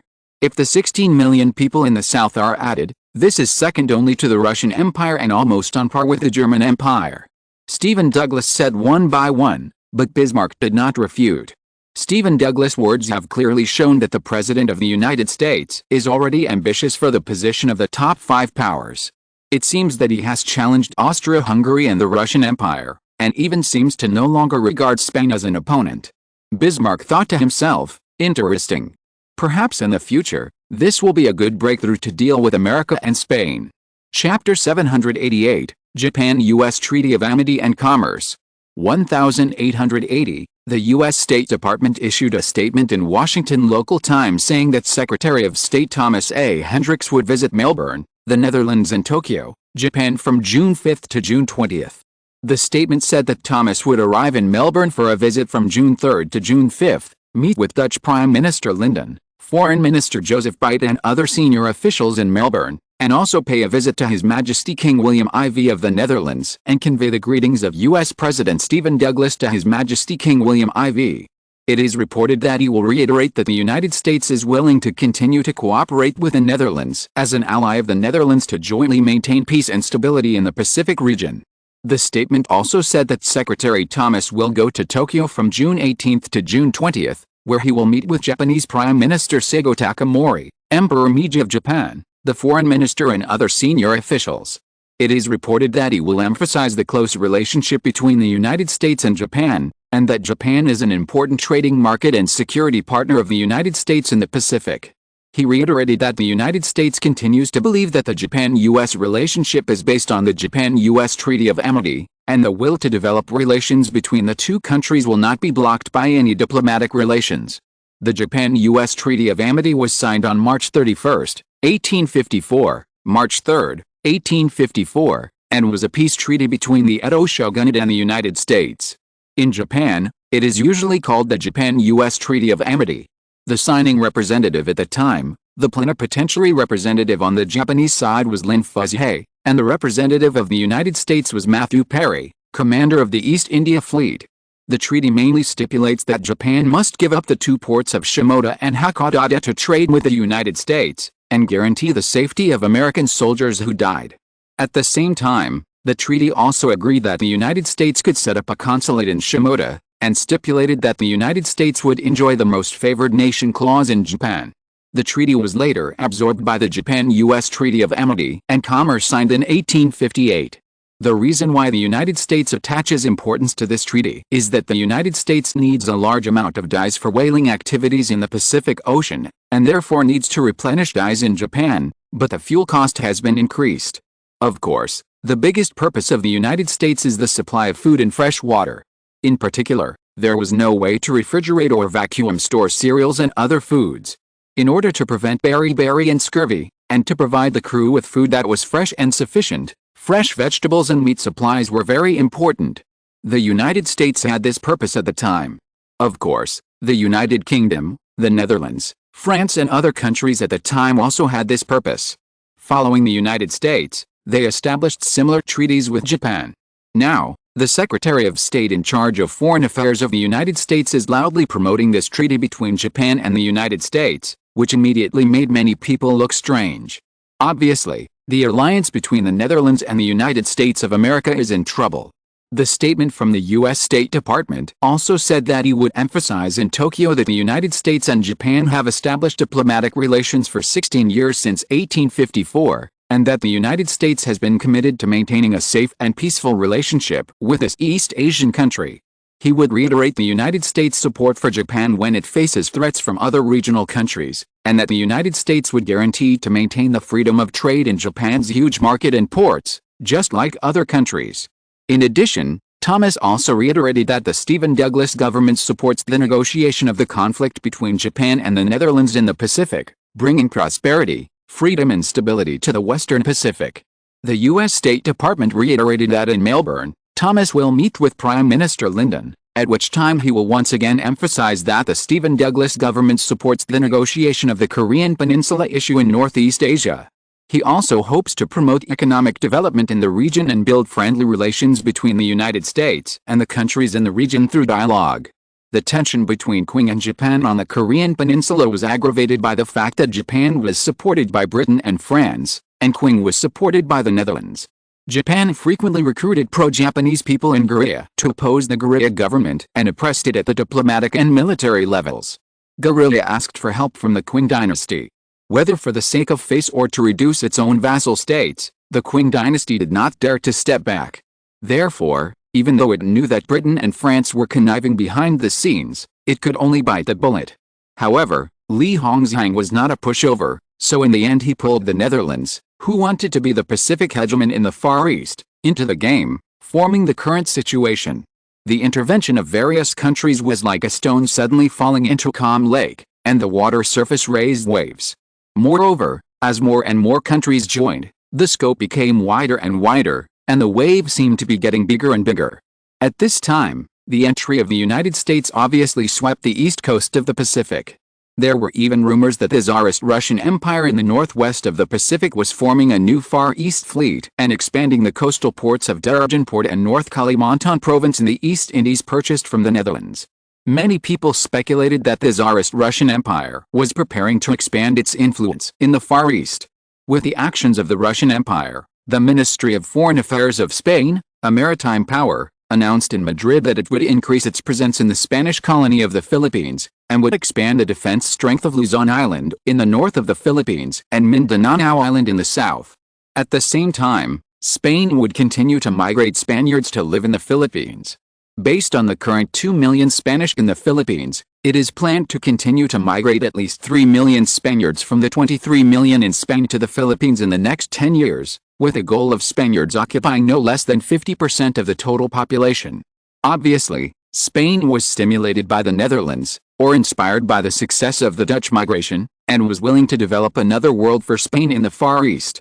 The British Empire, the French Empire, the Kingdom of the Netherlands, Japan, the Russian Empire, the United States, Spain, plus the ancient powers of the Far East, the Qing dynasty, the Kingdom of Korea and the Kingdom of Siam. The situation in the Far East is complicated and confusing.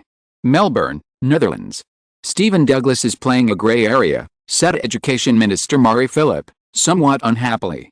As a Dutchman, he seems to be setting fires everywhere, leaving the Netherlands unable to take care of itself. Is he preparing to break away from the influence of the Netherlands? Energy Minister Hester agreed. In recent American government commercial biddings, the Dutch no longer seem to have an advantage. Instead, the Germans and French have begun to win frequently, and even the British have begun to emerge. Some time ago, many Dutch investors reported to our Dutch Ministry of Energy that the Stephen Douglas government seems unwilling to cooperate with Dutch investors who have connections with the Dutch government, especially fearing resource monopoly. Recently, the German Rockefeller Consortium has won in succession in several possible oil development areas of the American Department of Energy. Minister of Transport Byers also said, the coastal railway from San Francisco to Los Angeles in California now seems to have set higher restrictions on Dutch capital. This is obviously intentional. Prime Minister Lyndon and Deputy Prime Minister Donat and Jules looked at the entire Privy Council, discussing the various anti-Dutch anomalies in America. The two looked at each other and saw each other's concerns. If you're listening to this novel on a channel other than Fanfic World, it means they downloaded and uploaded it without effort.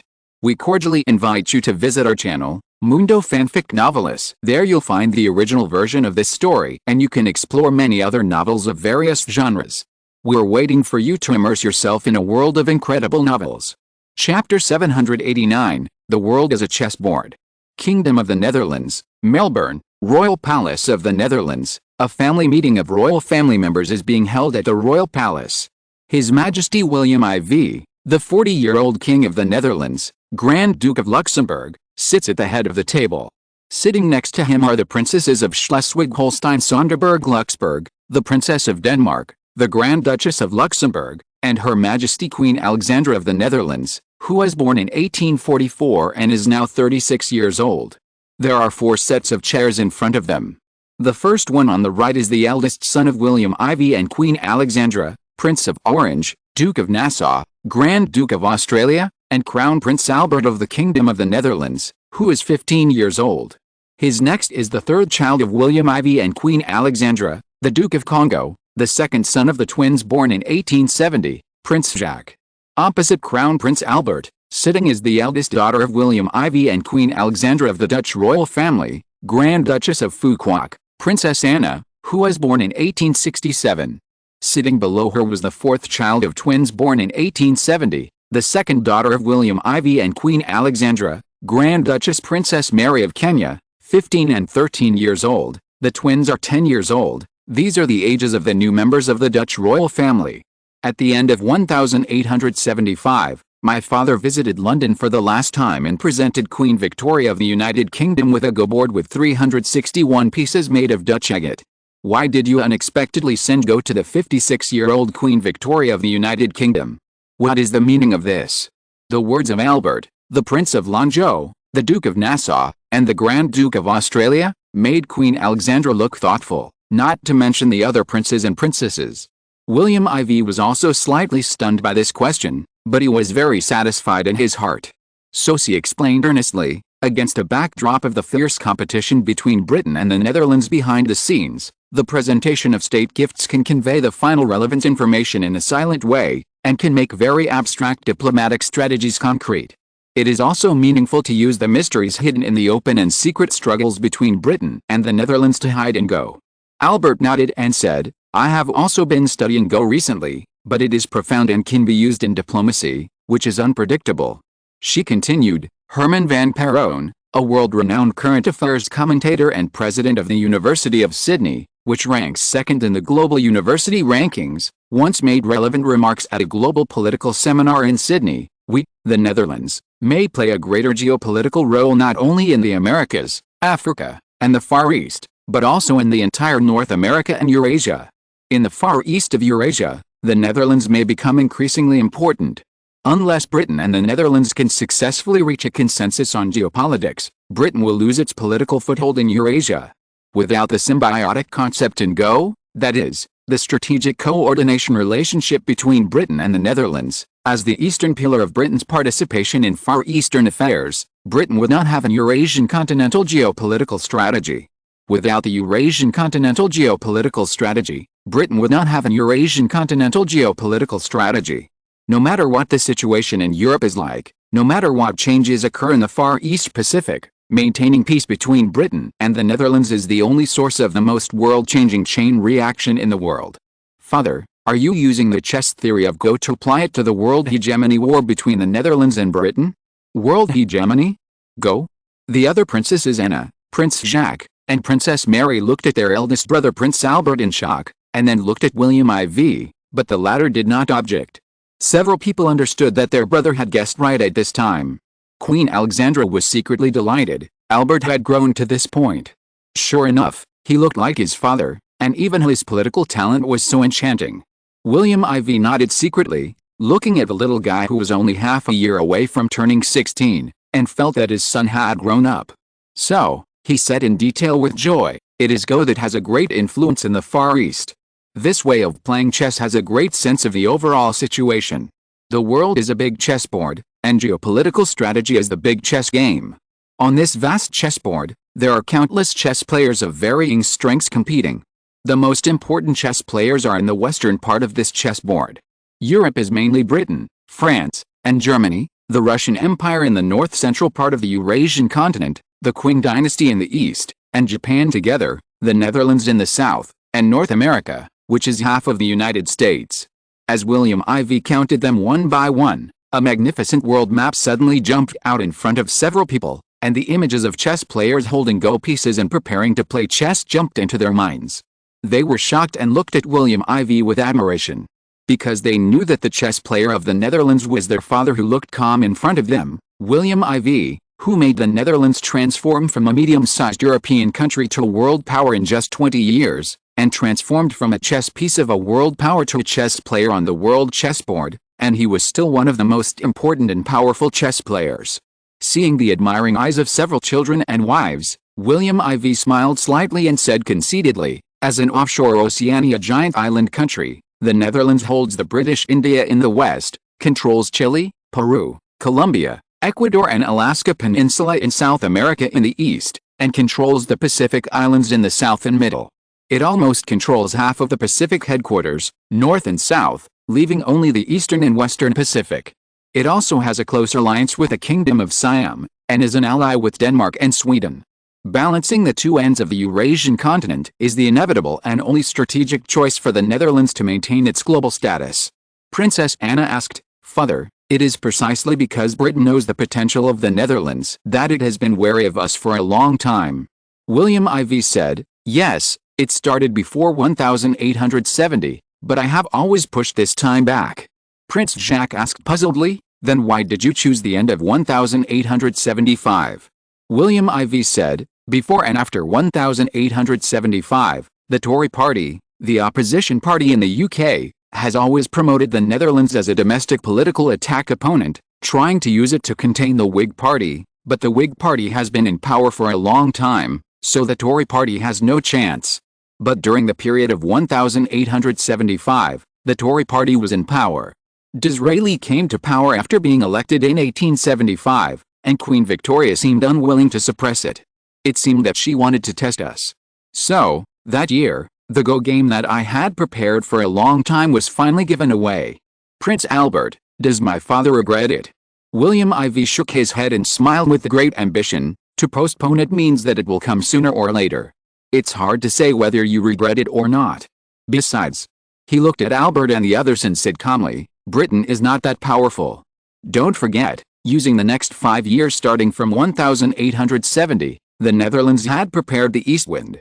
So, in the subsequent Battle of the Strait of Malacca, weren't we challenging Britain's position there by taking the initiative, and succeeded? Starting today, 2 chapters will be restored a day. Chapter 790, Stopping the British from Dismounting. Buckingham Palace, London, England. Queen Victoria and her son, Prince Edward, are also preparing for a rainy day against the Netherlands. If the central region refuses to move closer to the west, or if the Netherlands in the east forms some kind of alliance with the United States of America, then Britain's position will inevitably be damaged. If Britain's European partners, through the alliance of Germany, France, Austria-Hungary and Tsarist Russia, drive Britain out of its foothold in the surrounding areas of Western Europe, Britain will naturally be forced to end its competition in the Eurasian chess game. Britain cannot accept any great power in the Eurasian continent posing a threat to Britain's leadership, just as it does not want to see a great power that can rival Britain in any sea area. It has to decide how to deal with alliances that may take Britain's base in the Eurasian continent and the Indian Ocean Pacific region. The emergence of the Netherlands after it becomes strong is what Britain least wants to see. Because of this, the Netherlands has become the opponent that Britain most wants to attack first.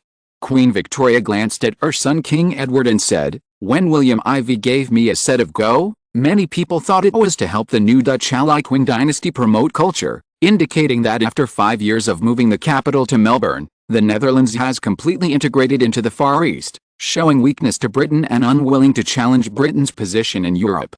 But only those who understand the principles of Go can understand that this is actually more of a provocation. Edward, I know that you have a love-hate relationship with William IV, but as an opponent, I want to remind you that you must not compete with your opponent with a contemptuous attitude before making every decision, because in that case, you will lose miserably. The 39-year-old Crown Prince Edward's face was gloomy when he heard this, but he could listen to Queen Victoria's words. As a person enters middle age, his mentality has naturally changed after years of precipitation. His love for Alexandra made him paranoid, but now as he gets older, know yourself and know your enemy, and you will win every battle. This is a classic tactical saying in the Far East. She said to Crown Prince Edward, understanding the current situation of the Netherlands can further prescribe the right medicine. Crown Prince Edward's heart moved slightly when he heard this. While William IV, who was dealt with by Queen Victoria and her son, was far away in Melbourne, teaching his children at the Dutch royal palace. Crown Prince Albert, Princess Anna, Prince Jacques, and Princess Mary listened attentively to the explanation from their father William IV. William IV, Go is a gaming and entertainment tool invented in ancient China. It is also a high-level strategic game. The two sides compete for advantage through command and skill. Whether the overall strategic thinking of both sides is comprehensive, whether the strategic layout is reasonable, whether they can seize the initiative, and whether they can respond in time to remedy and counterattack will all affect the outcome. Go is like life, and even more like a game between great powers. The British Empire regards us, the Netherlands, as strategic rivals, so Britain and the Netherlands will become strategic rivals. Princess Anna said worriedly, "Father, how confident are we, the Netherlands, of winning?" Obviously, they were a little unconfident when they were young. William IV, who will win or lose will only be determined by a contest of strength. Playing chess or Go is a competition to win or lose. There is no question of concession or cooperation. The second son, Prince Jacques, asked at this time, how should we deal with Britain? The Netherlands' strategic proposition for dealing with Britain is that at this time, on the two wings of the Eurasian continent, the Netherlands has gradually established a comprehensive Pacific political partnership. 6 member states, the Netherlands, Ecuador, the Kingdom of Siam, Colombia, Chile, Peru plus 6 partner countries, the United States, Mexico, Tsarist Russia, Spain, Qing Dynasty, and Hungria, and the Nordic Alliance, 4 members, the Netherlands, Spain, Sweden, and Denmark plus 4 partner countries, the Tsarist Russian Empire, Germany, Austria-Hungary, and the Ottoman Empire. At least starting from economic and political integration, it will serve as a hedge between Britain and the Allied forces at the east and west ends of the world island. Queen Alexandra's eyes fixed. She followed her husband William IV to study politics for many years. She has managed the International Women's League in an orderly manner over the years, and even the International Red Cross William IV is transitioning to her hands. Now she has been made into the biggest overseas brand of the Netherlands by William IV, the best expression of the Netherlands' soft power. No matter where you go, as long as you hear the name of Queen Alexandra, you will immediately receive a lot of goodwill and gratitude. In fact, in the past 10 years, the status of the International Women's Alliance and the International Red Cross in the international community has become more and more stable, becoming the main force of good forces. In the warring areas of some small countries, these two international associations can enter unimpeded to treat the victims, which shows how great their status is in the international community. Because of more contact, Queen Alexandra has a clear understanding of the international political game. So Queen Alexandra said, the Pacific Political and Economic Partnership Alliance plus partner countries include not only the Netherlands' main allies, the Netherlands, Ecuador, the Kingdom of Siam, Colombia, Chile, Peru, but also the Russian Empire, the United States, Mexico, Spain and other powerful countries with which Britain has neither bad nor good relations, and even Britain's quasi-ally Mexico. Britain cannot give full play to the full strength of the Netherlands by damaging the interests of neutral countries and allies. In addition, there are 2/3 of the countries along the Pacific coastline in the Pacific Political and Economic Partnership Organization. In the future, it will attract more members, which will make Britain inevitably cautious. The sanctions and restrictions imposed by the Netherlands on several countries such as the Russian Empire and the Pacific coastal countries that occupy energy and maritime transportation, Britain, France, etc., will probably only cause greater backlash and damage to the British economy and politics than the restrictions and sanctions imposed by the Hague International Organization led by the Netherlands on France. Queen Alexandra turned her beautiful eyes, looked at her children lovingly and said, "This is the mystery of your father's love for Go.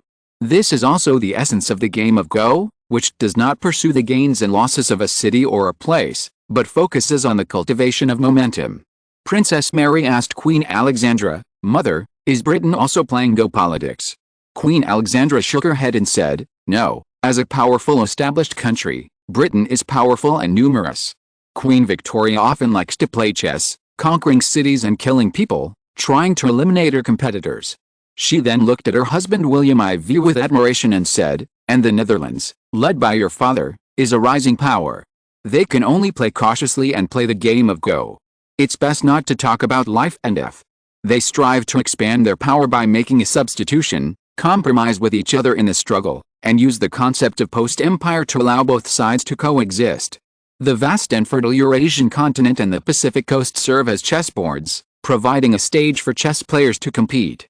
The conditions for Britain to become the winner are, the middle area of the chessboard, that is, the two major organizations mentioned above can be gradually incorporated into the expanding sphere of influence of the international network that Britain has always been trying to attract. The Netherlands only needs to attract the marginal areas of the positions that Britain has previously attracted, and the Pacific countries will unite to gradually drive Britain out of the Pacific and Eurasian continent, colony India.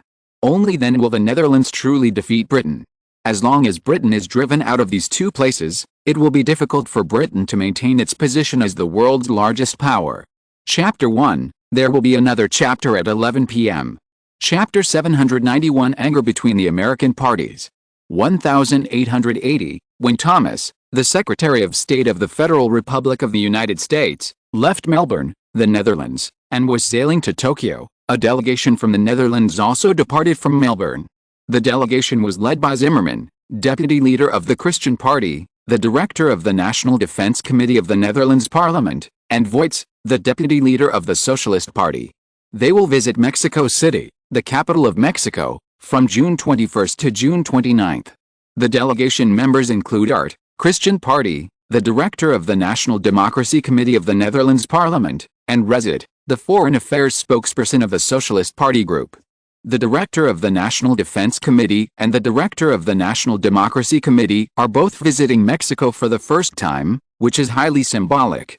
As the news came out, the world could not help but turn its attention from the Far East to Mexico in the Eastern Pacific. Many people knew that the relationship between the Netherlands and the United States had deteriorated, but now, the Netherlands' retaliation against the United States and Britain was a direct slap in the face of the United States. Now, there is a good show to watch. Afterwards, Mexico's statement was like adding fuel to the fire.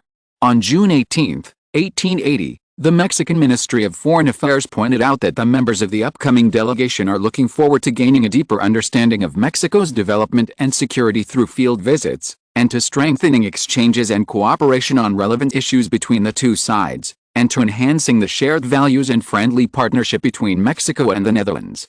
The Mexican Ministry of Foreign Affairs is pleased to see that the Netherlands is actively involved in the affairs of the Eastern Pacific and is committed to maintaining peace in the Caribbean region.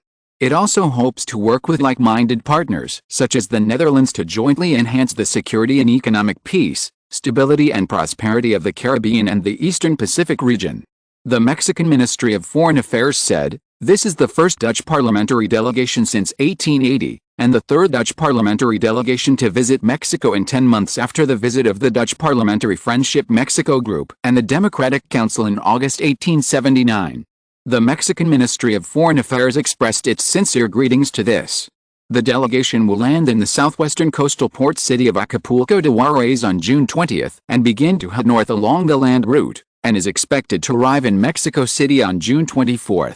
The Dutch Ministry of Foreign Affairs stated that during the visit to Mexico, the delegation will meet with Mexican President Porfirio Diaz, deliver a friendly speech between the two countries at the Mexican Congress, and be entertained by a grand dinner hosted by the Mexican Congress.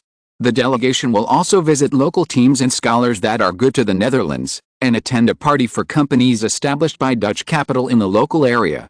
A spokesman for the Mexican presidential palace pointed out that since the current Mexican president Porfirio Diaz came to power, the Netherlands has included its policy toward Mexico in its campaign platform, advocating to build a good American alliance with American partners and other close allies of the Netherlands, especially the Dutch allies in the Americas, to protect the American countries. Mexico highly recognizes the Dutch approach. Therefore, President Porfirio Diaz will coordinate the Dutch diplomatic philosophy to ensure a strategic framework for handling various issues in the Americas through diplomatic channels. The spokesman also pointed out that during the negotiations between the Dutch Christian Party and the Socialist Party government to jointly form a cabinet, there were rumors of Dutch friendship with Mexico, which was a very fortunate thing for Mexico. Therefore, the further development of relations between the two countries is an inevitable choice and trend. It is reported that the Netherlands is formulating a new strategy to treat Mexico with a calmer attitude, aiming to reduce its dependence on the United States in the North American situation. Dutch media also followed up with reports. Kent, the Dutch ambassador to Mexico, pointed out that the new strategy adopted by the Stephen Douglas government of the United States towards the Netherlands is dominated by ideology, which reflects the United States' mentality of crossing the river and demolishing the bridge, which will affect the future cooperation between the Netherlands and the United States. Kent added that if the anti-Dutch behavior of the U.S. government really continues in this way, it will set obstacles to the future cooperation between the two countries. At least according to the draft report, the Netherlands will coordinate more closely with like-minded allies such as Mexico on U.S. policies in the future, which means that the Dutch government will abandon its practice of always being close to and supporting the United States to develop its own autonomy. In terms of North American policies, the Netherlands will find another way forward. Obviously, the Netherlands will let the United States know what is painful. On June 19, 1880, the European Times in Luxembourg, the Australian Times in Australia, the Financial Times and the Times in the UK, the New York Times in the United States, and other world-class influential newspapers all read a draft of the future Dutch government's policy toward the United States. In this report of internal guidance toward the United States, the planned measures toward the United States were proposed, including requiring Dutch companies that have contact with the United States to share business details with the government and regularly accept stress tests of severing business ties with the United States. At the same time, the Dutch government's guidance also requires an internal review of the judgment of the political ties between the United States and the Dutch allies, as a means of determining how much influence will be gained by either hard or soft modes against the United States. Many people speculated that the Dutch government's actions are ultimately contradictory. They always emphasize that they are not aiming to confront different camps and are unwilling to directly turn against the United States. However, for many people, they can smell reports that seem to directly deteriorate relations between the Netherlands and the United States. Many senior officials in Washington expressed their dissatisfaction anonymously. Democratic Senate Foreign Relations Committee Chairman Frelinghuysen is a political ally of U.S. President Stephen Douglas. In an interview with the Washington Post, he said, "I feel very uneasy about the reports I have seen in the media and what I have learned from the talks with the Netherlands." This report, on the new U.S. strategy, gives the impression that it is dominated by the ideology of confrontation with the United States. Many of them are based on the common interests of the Netherlands and the United States. The head of the U.S. Senate Foreign Relations Committee said, "As far as I know, this report exaggerates the competition and confrontation between the two countries. It is more like a complete inconsistency. I have also heard that certain values and democracy will become the prerequisites for future cooperation between the two countries."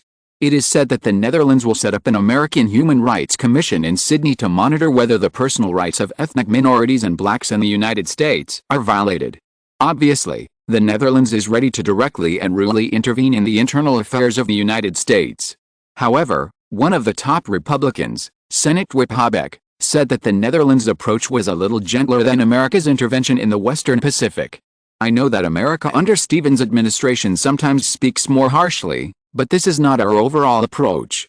So in areas where there are no problems, there is no problem in trading with the Netherlands, but in areas where there are problems, we must be more cautious than before."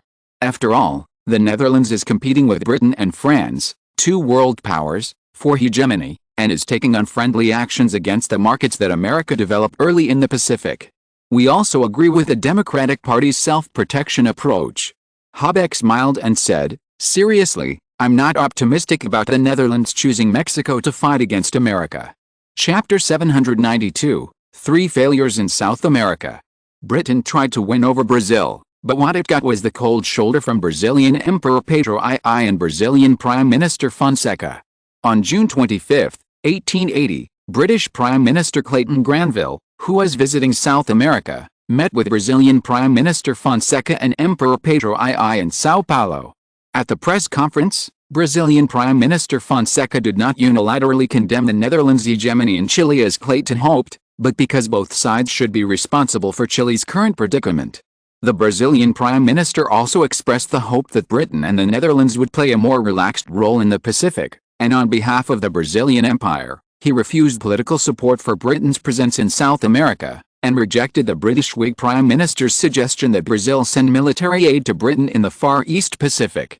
The European Times, which has always been known for its neutrality, said that during the short trip to South America lasting half a month, Brazil was the third country visited by British Prime Minister Clayton after Argentina and Uruguay, and this was also the third time he hit the wall in the process of winning over South American countries to send military aid to Britain in the Western Pacific.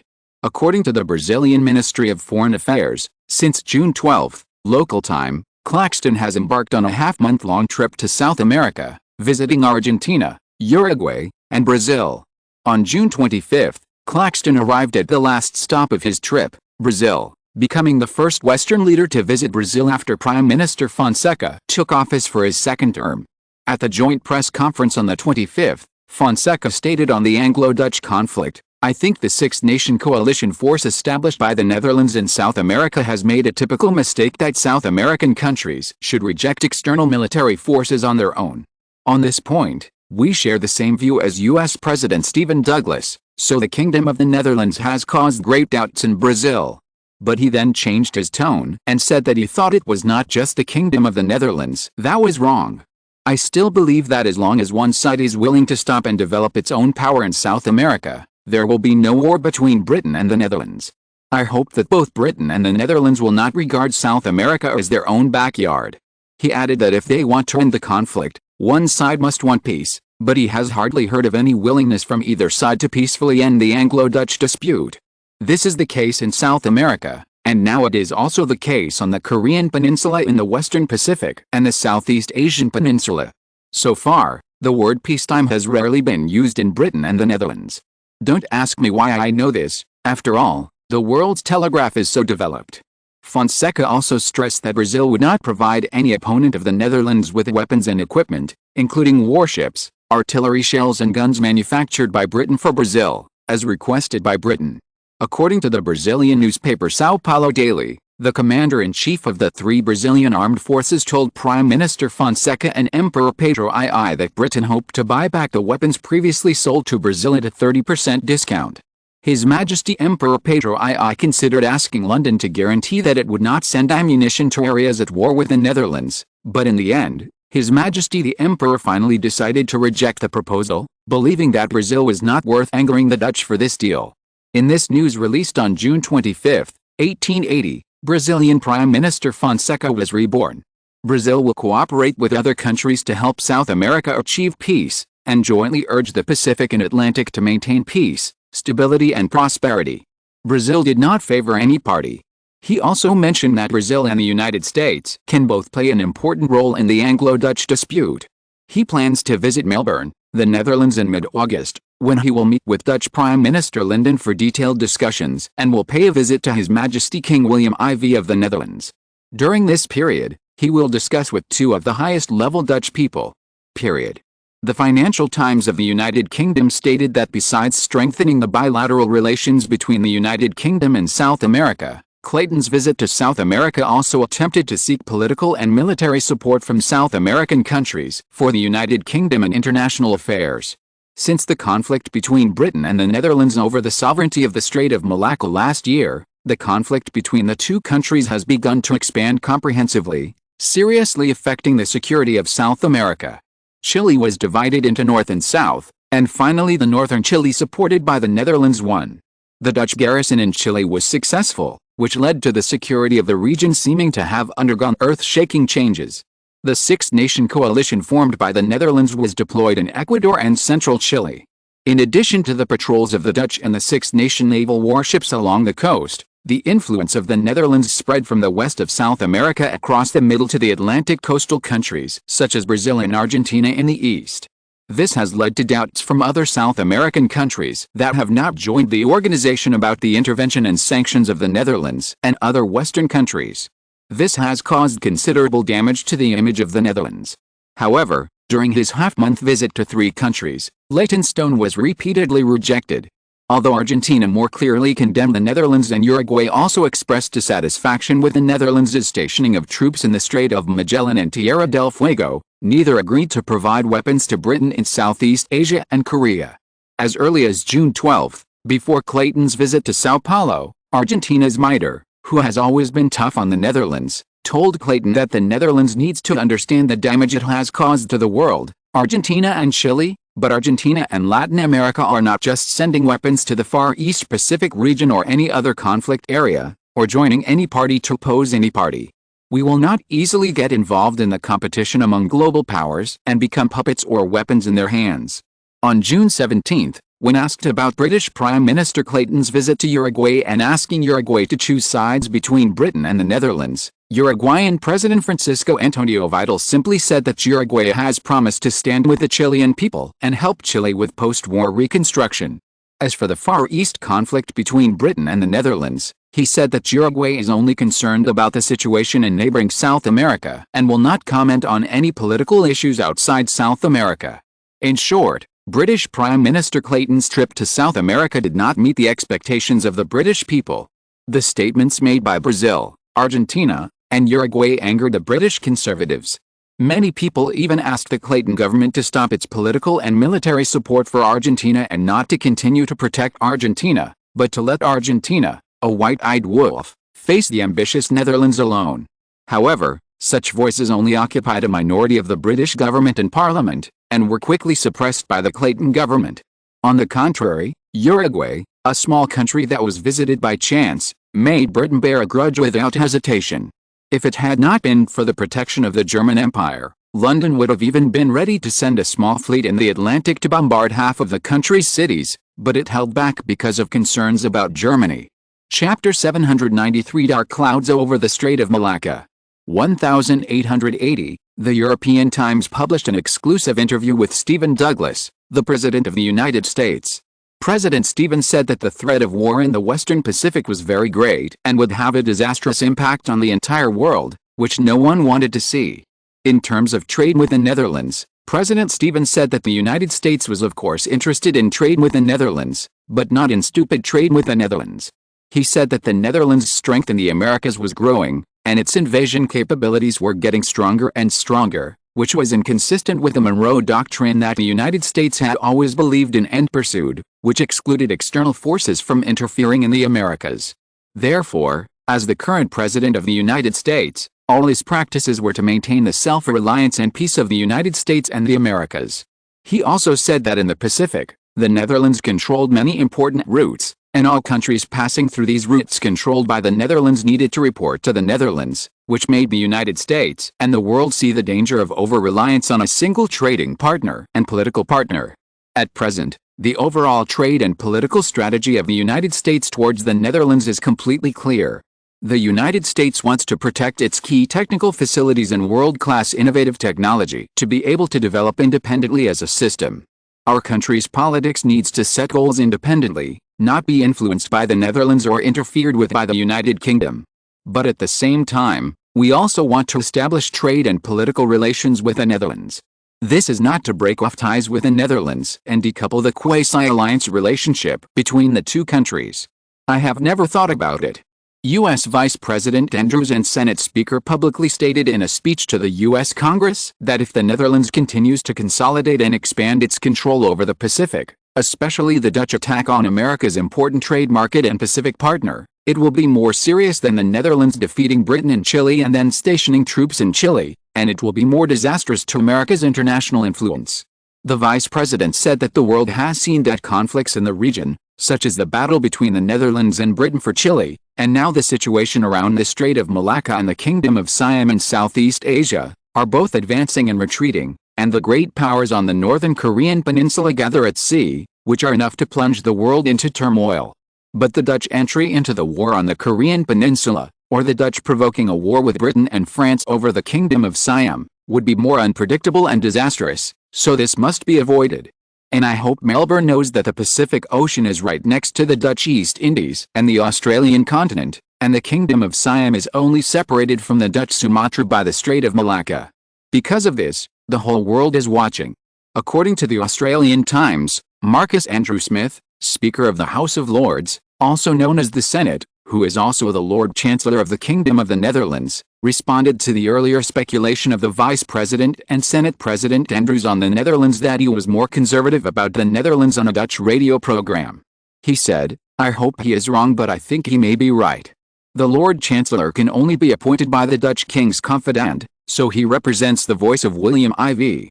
The Lord Chancellor of the House of Lords and Lord Chancellor of the Kingdom of the Netherlands, Marcus Andrew Smith, publicly stated in the Melbourne Parliament on July 1, 1880 that he believed that the possibility of the Netherlands clashing with Britain over the Pacific issue is very high. Marcus Smith, who is also the director of the Military Committee of the Dutch Senate, believes that the cabinet government jointly formed by the Dutch Christian Party and the Socialist Party needs to be able to stop Britain from taking risks to damage the interests of the Netherlands, especially the invasion of the Kingdom of Siam, the Netherlands' only ally in Southeast Asia. Not only Britain, but France should also be wary of their military action against the Kingdom of Siam. But I am different from the Vice President of the United States. I still firmly believe that if we take the right approach, we and Britain can avoid that conflict," said Marcus Andrew Smith. If Britain cannot quickly expand its colonies in Southeast Asia without bloodshed, and support Japan in the north to weaken the Qing dynasty, allowing Britain and France to invade North Britain in the south, according to my judgment, they, Britain and France, will consider military control of the Strait of Malacca and launch a surprise attack on the Netherlands, a maritime power in the Far East. Therefore, in order to prevent any eventuality, we must be prepared for this. Marcus Andrew Smith from the Christian Party also accused the government of U.S. President Stephen Douglas and Vice President Andrews, mocking that the United States has been sucking blood from the Netherlands to develop its own high-tech enterprises and technologies. Now that the Netherlands is facing difficulties, it is like an ally who suddenly turns to withdraw its troops. The clumsy performance has shown the world the weak attitude shown by the United States, which can increase the former colonial power, Britain's invasion of the United States, and provide the greatest reference value. Obviously, this important figure of the Dutch conservative Christian Party has already marked America as a huge backstabber. At least, the names of Stephen Douglas and Andrews have been bracketed. It seems that influenced by this Dutch Chancellor, the Dutch Ministry of Defense sent a small fleet of 2 ironclad battleships from Jakarta on the evening of July 1 to join the patrol of the Strait of Malacca.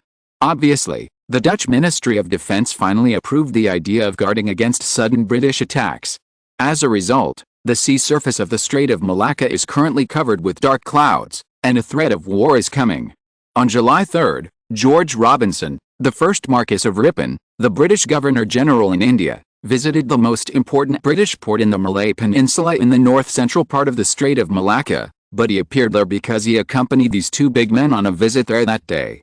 One of them was the British Crown Prince Edward, and the other was the Crown Prince Louis of the Second French Empire. His arrival showed that the issue of France's assistance to the British Far East to compete with the Netherlands had been implemented. On the same day, Prince Louis and Prince Edward held talks with colonial officials in Singapore and discussed the needs of the Malay Peninsula in terms of military and other political issues in the future. According to some diplomatic sources, the visit of Prince Edward and Prince Louis was also intended to emphasize the support for the front line and the intimidation of the surrounding countries here, which is very important for the alliance between the 2 countries. Through telegrams, Prince Louis released his visit to the Malay Peninsula in the French and European media, especially the relevant photos of him meditating facing the Strait of Malacca, which jumped into the newspapers. This made Britain add a lot of good officials to the French Crown Prince, which also caused him to be warmly received by the British after he fled to Britain after the defeat of the French Empire in the future, but this is a later story. His stand in the Strait of Malacca was immediately upgraded by the British approach. Napoleon III has asked the Minister of Defense and the Minister of Foreign Affairs to have close contact with their counterparts in the corresponding positions in the UK. Obviously, the helmsman of the French Empire wants to rely on Britain to fulfill some of his small wishes. Of course, the premise is that Britain knows how to repay its gratitude. When someone asked him whether he fully supported Britain against the Netherlands, he said ambiguously, "It is too early to say anything now, but everything is possible." The French government's Ministry of Foreign Affairs subsequently confirmed that France was preparing to welcome a visit from Britain's Crown Prince Edward in South Vietnam. Chapter 794, Nordic Alliance after Russia joins. While Britain and the Netherlands were fighting over the Strait of Malacca, German Chancellor Bismarck commented in Berlin, "The possibility of a conflict between Britain and the Netherlands over the Strait of Malacca is very high." For a time, the discussion of the war between Britain and the Netherlands became more and more heated. At the same time, Prime Minister of the Russian Empire Gorchakov said on July 6 that the five-party talks between Sweden, Denmark, Spain, the Netherlands and the Russian Empire on the Russian Empire joining the Nordic Alliance would be accelerated. Gorchakov claimed in an interview with the European Times in St. Petersburg, the capital of the Russian Empire, that after the talks between the Netherlands, Spain, Denmark and Sweden on the Russian Empire joining the Nordic Alliance were suspended for several weeks, all parties have agreed to speed up the negotiations until the current situation is settled. On July 8, 1880, the Swedish National Broadcasting Corporation, sponsored by the Netherlands, announced to the nation that the negotiations originally scheduled for the end of the year would start on July 10 in The Hague, the most important international city in Europe, the Netherlands, denying the claim that the talks had been delayed indefinitely. Half a year ago, a demonstration by Swedes against the Russian Empire joining the Nordic Alliance took place near the Russian embassy in Sweden.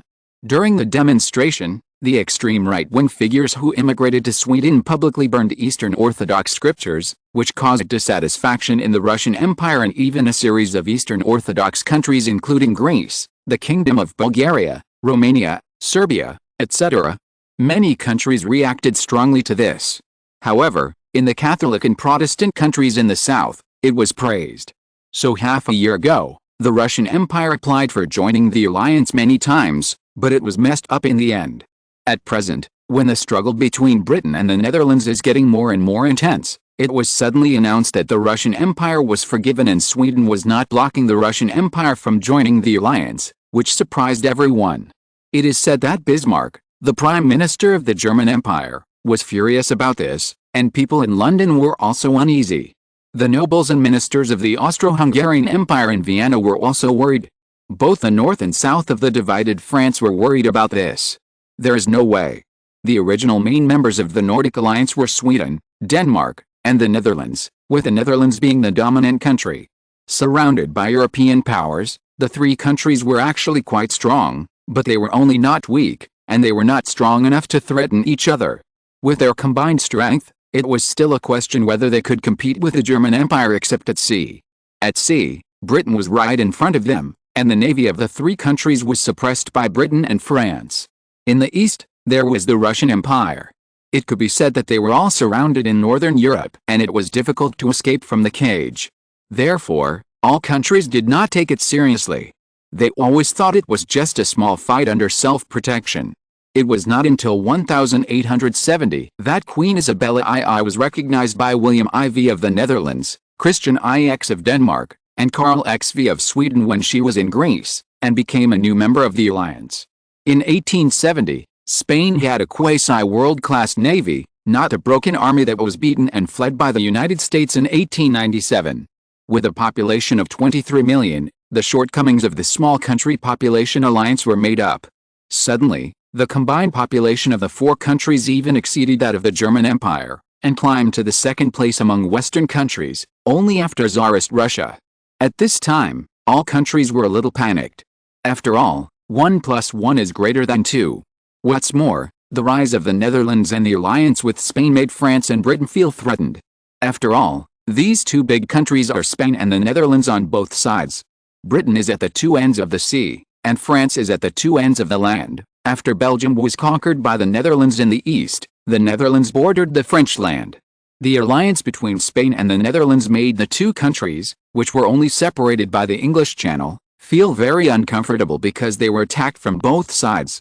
Because of this, Britain and France began to get closer unconsciously since 1870, until recently they developed to the point of jointly dealing with the Kingdom of Siam and Qing in Southeast Asia. Officially feeling the sense of crisis, Britain and France wanted to dismantle the dangerous bomb first. Spain was easy to deal with, so they didn't touch it first. Both countries believed that the Netherlands, which moved its capital to the Far East, was the hard bone, So Napoleon III and Queen Victoria acquiesced to the two governments' long-planned bomb disposal operation against the Netherlands in the Far East. Obviously, they also believed that the threat from the Netherlands was getting bigger and bigger. But just starting to warm up over there, they didn't expect that they were on fire. The European mainland of the Netherlands, which was originally the most concerned, has created a big event. Oh my god, the behemoth of the Russian Empire actually got into the cage of the Nordic alliance? If the Russian Empire is successfully allowed to enter, then Britain and France will face huge European pressure. At that time, where will they have time to deal with the Netherlands in the Far East? Also, if you say this is a trick of the Netherlands, this is not something that happened suddenly. In short, this gave Napoleon III and Queen Victoria a headache. As one of the four holy nations that defeated Napoleon I, the Russian Empire, with a population of nearly 100 million and a vast territory, had a comprehensive war strength that other countries could not match. Even Britain had previously relied on the number and quality of its naval warships to block the attacks of Napoleon I. Facing a Russian Empire with a larger population than Napoleon I, no one in London dared to say that they could win. In addition, it was freezing cold there. Who dared to say that they could defeat the Russian Empire in the northern part of the Eurasian continent? That would not be a delusion. Buckingham Palace, England. Queen Victoria frowned. In front of her was no longer her youngest daughter, Princess Beatrix. At the age of 23, he had married Prince Henry of Battenberg in 1878 and now had a son.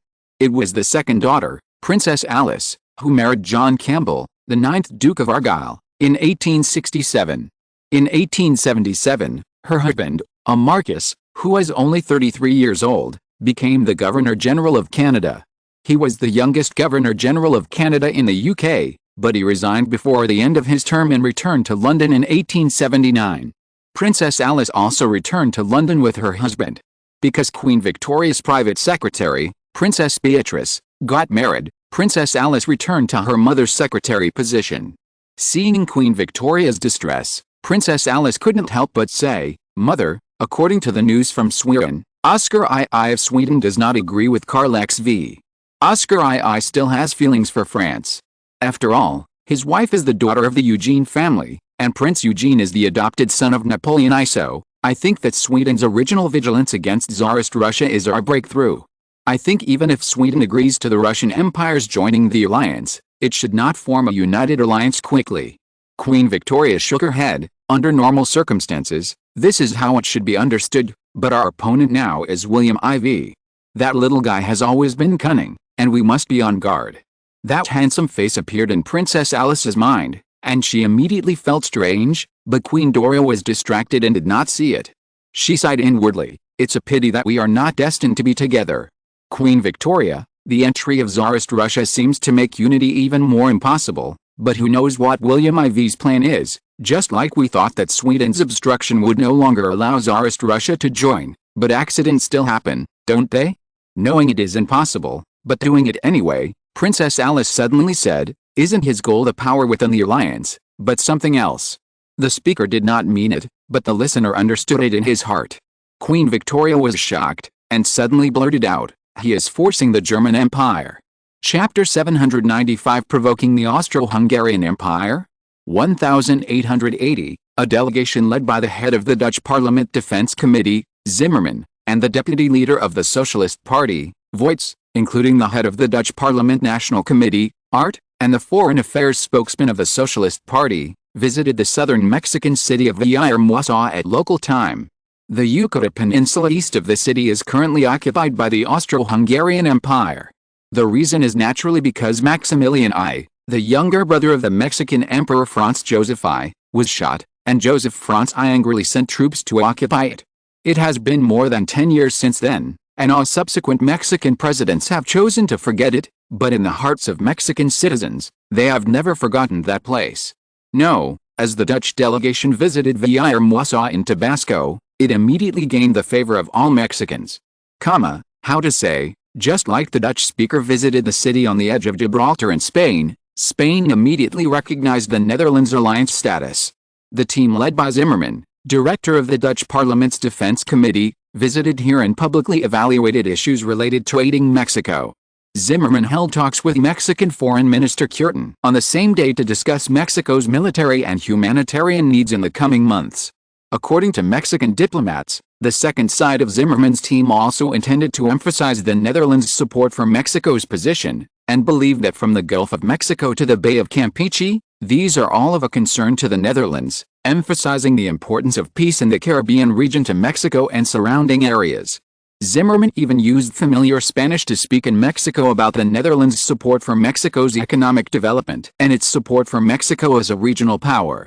Zimmermann said in the Mexican House of Representatives, "We have always believed that Mexico has a potential and is fulfilling such a great power obligation. As the most powerful country in Central America, Mexico should assume the status of a great power when facing the great powers such as the United States and Brazil in the north, and benefit the Central American countries." Zimmermann revealed that Mexican President Antonio Diaz has repeatedly asked the Netherlands to provide warships and army weapons to Mexico because the obvious problem is how to deliver these equipment to Mexico, carry out related maintenance and provide spare parts and other supplies. The Zimmermann team visited Mexico and the Austro-Hungarian Empire, which shocked the world. When the Netherlands faced Britain and France in Southeast Asia, it stood on the side of the Kingdom of Siam. And in the Pacific, because of dissatisfaction with the United States, it now directly proposed to help Mexico, improve Mexico's position in North America, and fight against the United States. German Empire, Berlin Palace. Now in order to gain the favor of the Mexican people, it has directly intervened in the dispute between Mexico and Austria-Hungary. Many people don't understand why the Netherlands has become more and more aggressive, even to the point of overestimating its own capabilities. Grandfather, William IV, just let those people in the Dutch government do nothing. Little Crown Prince William looked at his grandfather William I in some confusion. The grandfather and grandson sat on the lawn of the palace. There was no one else, including servants. William I said lovingly, "When it comes to national affairs, it is impossible for everything to be superficial. What you see now may not be true." Crown Prince William. William I, let me put it this way. Do you think that if your grandfather knows about any decree made by Prime Minister Bismarck, do you know it? Little William, of course I know. William I asked curiously, why are you so sure? Little William, the result collected by grandfather's intelligence personnel. William I shook his head, no. Little William, did grandfather learn about it from public news? William I, no. Little William, then what's the reason? William I looked at him meaningfully, then sighed. That's because all of Bismarck's decrees will be backed up and sent to me with exactly the same information. Exactly the same information. Little William looked at William I in shock. William I nodded and said, yes, a smart person will leave a way out for himself when doing anything. A smart minister will not forget to protect himself when he makes achievements, because only by doing so can he do more things that are beneficial to the country. He then exclaimed, this is why Bismarck and I have been able to get along for the past 30 years. The king chooses his ministers, and the ministers also choose their kings. This is the lesson I want to teach you today. Not far from their palace, in the Prime Minister's palace in Berlin, Bismarck was slightly stunned, and then sneered, the Dutch chess game is getting bigger and bigger. The Strait of Malacca, Chile in South America, Western Pacific, Nordic Alliance to Mexico in Central America. This game of Go is really interesting. In Northern Europe, Denmark has a grudge against the German Empire, or more precisely, it has a grudge against the Kingdom of Prussia, the core of the German Empire. Sweden also occupied the Scandinavian peninsula, and with the Netherlands, the entire north and west of the German Empire were threatened. However, the depth and size of Germany made these threats seem small, even if Spain joined. After all, Spain was in southern Europe and could not threaten Germany. Instead, France was in some trouble. This has always been the idea, but now, the Russian Empire chose to join at this time. If it succeeds, the German Empire will feel a kind of pressure like a mountain pressing down on it. William IV really deserves the nickname of the Fox of Europe. If he doesn't make a move, it's fine. Once he makes a move, he hits the vital point. The 65-year-old Bismarck never underestimated William IV. In recent years, Germany has been developing rapidly under the noses of Britain and France, storing up strength for future needs. But he silently noticed that the same was true for the Netherlands and the United States. The United States was counterbalanced by Britain in North America. But the same is true for the surrounding areas of the Netherlands. The Netherlands has a unique geographical location and many allies, which is difficult for the German Empire to compare. This is why the German Empire and the Netherlands were natural allies before 1870, but after the conflict between Britain and the Netherlands, the German Empire chose to remain neutral, and even secretly stepped on the Netherlands and stabbed them in the back. Because Bismarck had already identified the Netherlands as the second enemy of the German Empire after Britain, and France was in the process of splitting, so it didn't count, at least in front of Bismarck. Seeing that the competition between Britain and the Netherlands was getting more and more intense, he was ready to sit on the mountain and watch the tiger fight, but he didn't expect that the Netherlands would drop the bomb of Tsarist Russia joining the Nordic alliance at this time, which really blew him away. This made him feel nervous. Before he could react, the Netherlands was making moves in Mexico again. They thought they were retaliating against America, but now they were provoking Austria-Hungary. Bismarck was in deep thought, and couldn't figure out the intentions of the Dutch government. What big plan is William IV planning? If you're listening to this novel on a channel other than Fanfic World, it means they downloaded and uploaded it without effort. We cordially invite you to visit our channel, Mundo Fanfic Novelis. There you'll find the original version of this story, and you can explore many other novels of various genres. We're waiting for you to immerse yourself in a world of incredible novels. Chapter 796, Secretary-General of the South American Union visits Mexico. July 8, Martinez, the current Secretary-General of the Netherlands-led South American Union, the former leader of the Republic of Transvaal in South Africa, and the Deputy Minister of the Netherlands Army, arrived in Mexico and met publicly with Mexican President Antonio Diaz. He held talks with President Diaz and issued a joint statement. The statement emphasized that the two sides will strengthen security cooperation and jointly respond to the conflict challenges brought about by the possible deterioration of the situation around Mexico. As expected, the statement took into account the position of the Netherlands, mentioned the United States, and made irresponsible remarks on the normal military activities and military cooperation of the United States, saying that the United States is strengthening and expanding the fleet in the Caribbean Sea. It is irrational and dissatisfied with the Pacific Fleet headquarters built by the United States in California being located in Los Angeles. President Diaz even said that the headquarters of the Pacific Fleet of the United States is located here, which is the surrounding Mexican territory under the influence of the headquarters. Mexico feels deeply dissatisfied and uneasy about this. He called on Washington to abandon its ambitions for external expansion. Martinez said that the military strength and expansion of military activities of the United States and Britain in the Caribbean are very disturbing, and expressed concern about the joint military exercises of Britain and France in the Caribbean. Martinez's trip to Central America was made public when the delegation of the Dutch Parliamentary Defense Committee Director Zimmerman and Socialist Party Deputy Leader Voigt was still visiting southeastern Mexico. Many people were already surprised that the Netherlands provoked Austria-Hungary for Mexico. Unexpectedly, Martinez's visit now pushed this wave to a climax. It also seemed to exaggerate the challenge of the United States and the tense atmosphere caused by the joint military exercises of Britain and France in the Caribbean. In July and August, in Mexico City, Under Secretary General Martinez talked about the challenges of the United Kingdom, the United States, France and other countries at a public press conference when he met with President Diaz. Martinez said that the United States is not a rival of the UNISR and even almost became a member at one point, but the United States has always been very important on the agenda of the UNISR, much more important than Britain. He said, originally we should have contacted the United States of America on peace and prosperity in the Atlantic, peace and prosperity in the Caribbean and peace and prosperity in the Atlantic. But at the same time, as the United States is increasingly developing towards the British and French models, we are very clear that the United States poses a challenge to our values, our interests and security. Although there is still a distance compared to the United Kingdom. Many people noticed that this was the first time that the South American Union publicly evaluated the United States after the United States originally applied to join the organization as an observer 10 years ago. This is also the first visit to Mexico by Martinez, the leader of the South American Union, since its establishment. Against the background of the protracted conflict in the Far East and the undercurrents in the European situation, the Secretary-General of the South American Union has been exaggerating the threat of the United States to Mexico this time. It is undoubtedly using the United States as an excuse to further extend the tentacles of the South American Union to Central America, creating a South American Union led by the Netherlands and supplemented by Colombia, Ecuador, Venezuela, Chile, Bolivia and Peru to advance to the north and accelerate the creation of the Latin American Union organization led by the Netherlands. Martinez and Mexican President Diaz co-chaired the Security Conference this time.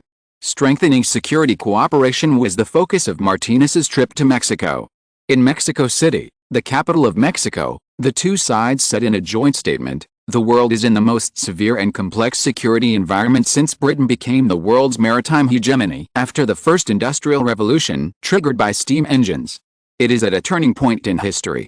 Britain has fallen from the altar, France is divided into north and south, the Russian Empire is still strong, the Austro-Hungarian Empire is still strong, the German Empire is still young and fearless, and the United States is as energetic as the rising sun. Spain is still established, and other countries are also storing energy and striving to gain the greatest benefits for the next changes in the situation.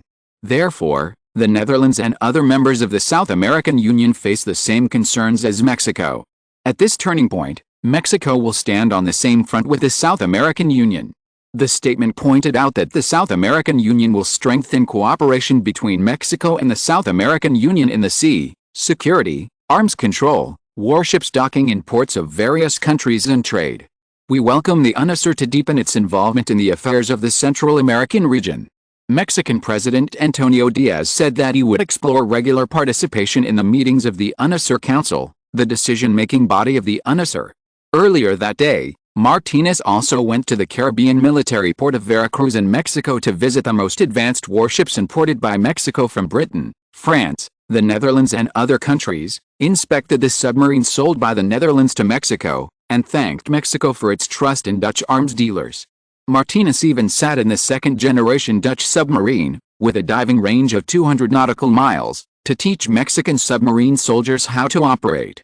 It is said that he was recognized by the Mexican military, and for this reason, Mexico even became the largest buyer of Dutch weapons from 1880 to 1885. Zimmermann's Dutch parliamentary representative visited first, and important members of the military and leaders of international military organizations arrived for a visit later. No one expected that the Netherlands would dare to be so cruel to the United States. Obviously, everyone reacted at this time that the Netherlands was serious this time. On July 12, 1880, the Dutch-American Chamber of Commerce announced in New York that it would invest more than $50 million, 10 million British pounds, to help Mexico develop railways.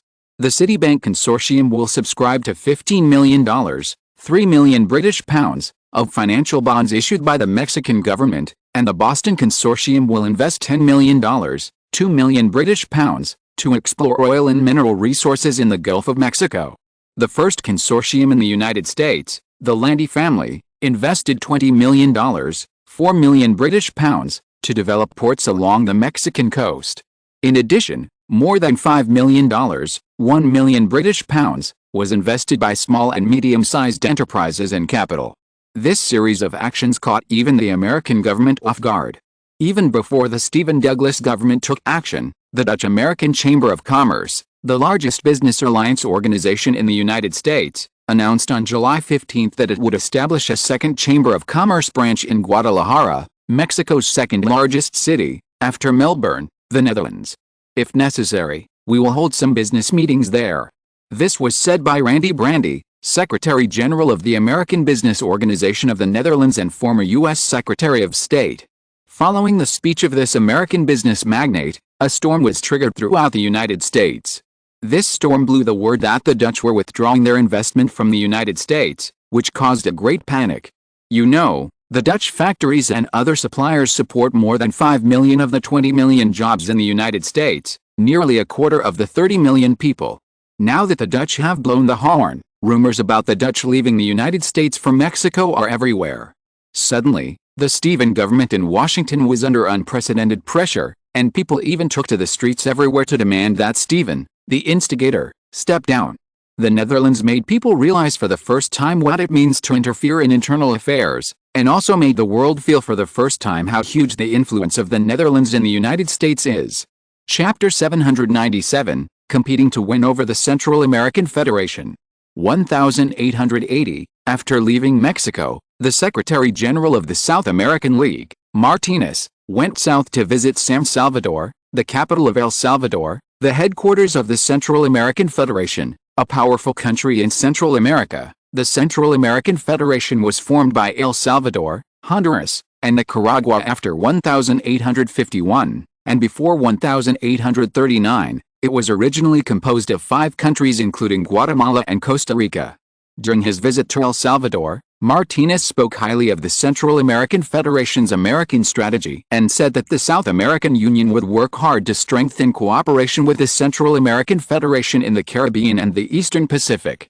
He also said that the recent harmonious relations between the 3 Central American countries and Colombia have made the 2 alliances realize that cooperation is the greatest common denominator and is worthy of recognition. He said that the deepening of military-industrial cooperation between the alliance countries and the Netherlands is worthy of praise. Martinez also asked the 3 Central American countries, El Salvador, Nicaragua, and Honduras, to strengthen their military cooperation with the South American Union and suggested that the Central American Federation reconsider its policy of not opening ports to the South American Union for South American Union warships to dock. Martinez also pointed out with dissatisfaction, behind the accelerated emergence of internal crimes and riots in the 3 Central American countries, the black hands of the United States, Britain and France continue to emerge. Zimmerman and others arrived in Guatemala, a large Central American country between the Central American Federation and Mexico. They boarded the Dutch Hawaii steam-clad battleship and landed in the western port of San Jose, Guatemala. The battleship is one of the most advanced surface ships in the world, with a displacement tonnage of more than 20,000 tons. It is the main ship of the Dutch Central Pacific Fleet. This time, accompanying the Dutch parliamentary delegation to visit Central America, it can be said that it came in a majestic manner. Looking at the huge body, all the citizens and soldiers of the countries that arrived were terrified. On July 20th, in Guatemala, the people of the odd-numbered highlands participated in a welcome rally to welcome the Dutch parliamentary delegation to Guatemala. At the same time, in San Salvador, the capital of El Salvador, there were also thousands of locals who welcomed the arrival of Martinez, Secretary General of the Union of South America. After arriving in San Salvador, Martinez held several bilateral and multilateral meetings with the defense ministers of El Salvador, Honduras and Nicaragua. The 2 sides agreed to expand the scale of joint military exercises, further strengthen the deterrence between the South American Union and the 3 Central American federal countries, strive for the South American Union or the Netherlands to sell the most advanced weapons to the 3 countries in a timely manner, and let the Netherlands and the South American Union strengthen security cooperation with the 3 Central American countries. It is worth noting that extended deterrence refers to the South American Union providing a security umbrella for joint defense and counterattack when the Allies find threats or attacks from other powerful countries, and using all the weapons and military systems of these allies to defend the Allies as if they were defending their homeland. Presidents Rafael Saldívar of El Salvador, Marco Aurelio Soto of Honduras and Joaquín Zavala of Nicaragua spoke highly of Martinez's further consolidation of the Latin American Union status as a strategic partner of the American framework.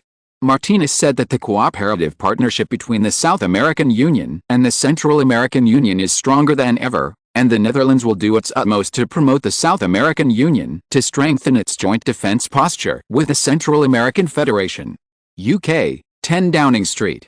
It can be seen that the accelerated expansion of the South American Union to the north is inseparable from the Netherlands' vigorous promotion of the comprehensive Pacific strategy.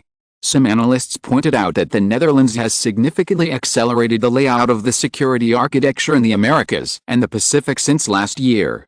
While exaggerating the atmosphere of public opinion of the challenge of the United States and the threat of the United Kingdom, it has promoted the Pacific and American allies to connect with the Netherlands as soon as possible to form a regional and even global security architecture to contain the United Kingdom and the Americas. Prime Minister Clayton publicly expressed his dissatisfaction in London. The Netherlands and the South American Union have been extending their black hands to North America, which has aroused the high vigilance of regional countries such as Brazil, the United States, and Argentina. The British Prime Minister even confronted major European newspapers, including British newspapers, at 10 Downing Street, saying, "The Secretary-General of the South American Union's visit is a confrontational trip that wants to bring the dark clouds of war to the Americas, and it is a prelude to war. Britain will not allow this behavior to continue to expand.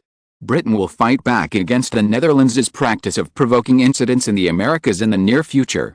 The U.S. Secretary of State Thomas, who returned to Washington, said that for decades, the Americas have formed an inclusive, open, and equal security and cooperation framework, but the Netherlands is trying to expand the power of the South American Union by militarizing the Americas and even the neighboring regions of Mexico and Central America. When asked what he thought of the statement of British Prime Minister Clayton, Thomas said firmly, "The United States still prioritizes Monroe Doctrine diplomacy, so it does not welcome foreign countries to act arrogantly in the Americas and undermine the security and prosperity of the Americas, including Britain. Including France, not to mention the Netherlands will be an exception." He further pointed out that the United States will consult with its ally Honduras to understand the situation, and then further consult with Brazil, Argentina and other countries on its attitude towards the South American Union, and finally cooperate. In response to the repeated exaggeration of the so-called American challenge by Martinez, Secretary General of the South American Union, the Secretary of State said on the same day that the United States is a partner of countries in the world, not a challenge. Thomas emphasized that the South American Union claimed that its position as a regional and defensive alliance in the Americas and even the Pacific and Atlantic Oceans and the American continent has not changed, while constantly breaking through the traditional defense areas and fields in the west and north of South America, and constantly strengthening military and security ties with Central American countries. Even the Netherlands has taken these countries to intervene in the affairs of the Far East Southeast Asian Peninsula, where the Kingdom of Siam is located. The relevant trends should arouse high vigilance from regional countries and countries around the world. The South American Union should abandon the idea of forming camps to confront each other, and do more beneficial things for the security and stability of the Americas and the world. It is hoped that the countries in the Americas will stick to the path of cooperation in the Americas and play a constructive role in maintaining the Americas and promoting world peace, stability, development and prosperity. That sounds nice, but it only applies to American Secretary of State Thomas, who makes everyone else think he's a fool. The weak are preyed upon by the strong. This is the law of the jungle in the 19th century. If America wants to use this kind of language to coax a child and gain sympathy from other countries, it would be embarrassing. Yes, the reason why Britain became the world's maritime hegemon was due to the successful implementation of their naval gun diplomacy. Everyone knew how many countries begged Britain to let them go, but in the end they all became British colonies. So, come on, everything is still decided by fists. American Secretary of State Thomas' words, however, had the opposite effect. A sentence of the law of the jungle broke through all obstacles and returned to simplicity. Chapter 798 Chilling Effect in the Gulf of Mexico. The South American Alliance has issued a challenge to the American military at the doorstep of the United States. Is it time for Britain and the United States to jointly counterattack? British Prime Minister Clayton held a special press conference in London on July 28, 1880 to condemn the Netherlands and the South American Alliance. He judged that the fight between Britain and the Netherlands in the Far East had once again fallen into a stalemate.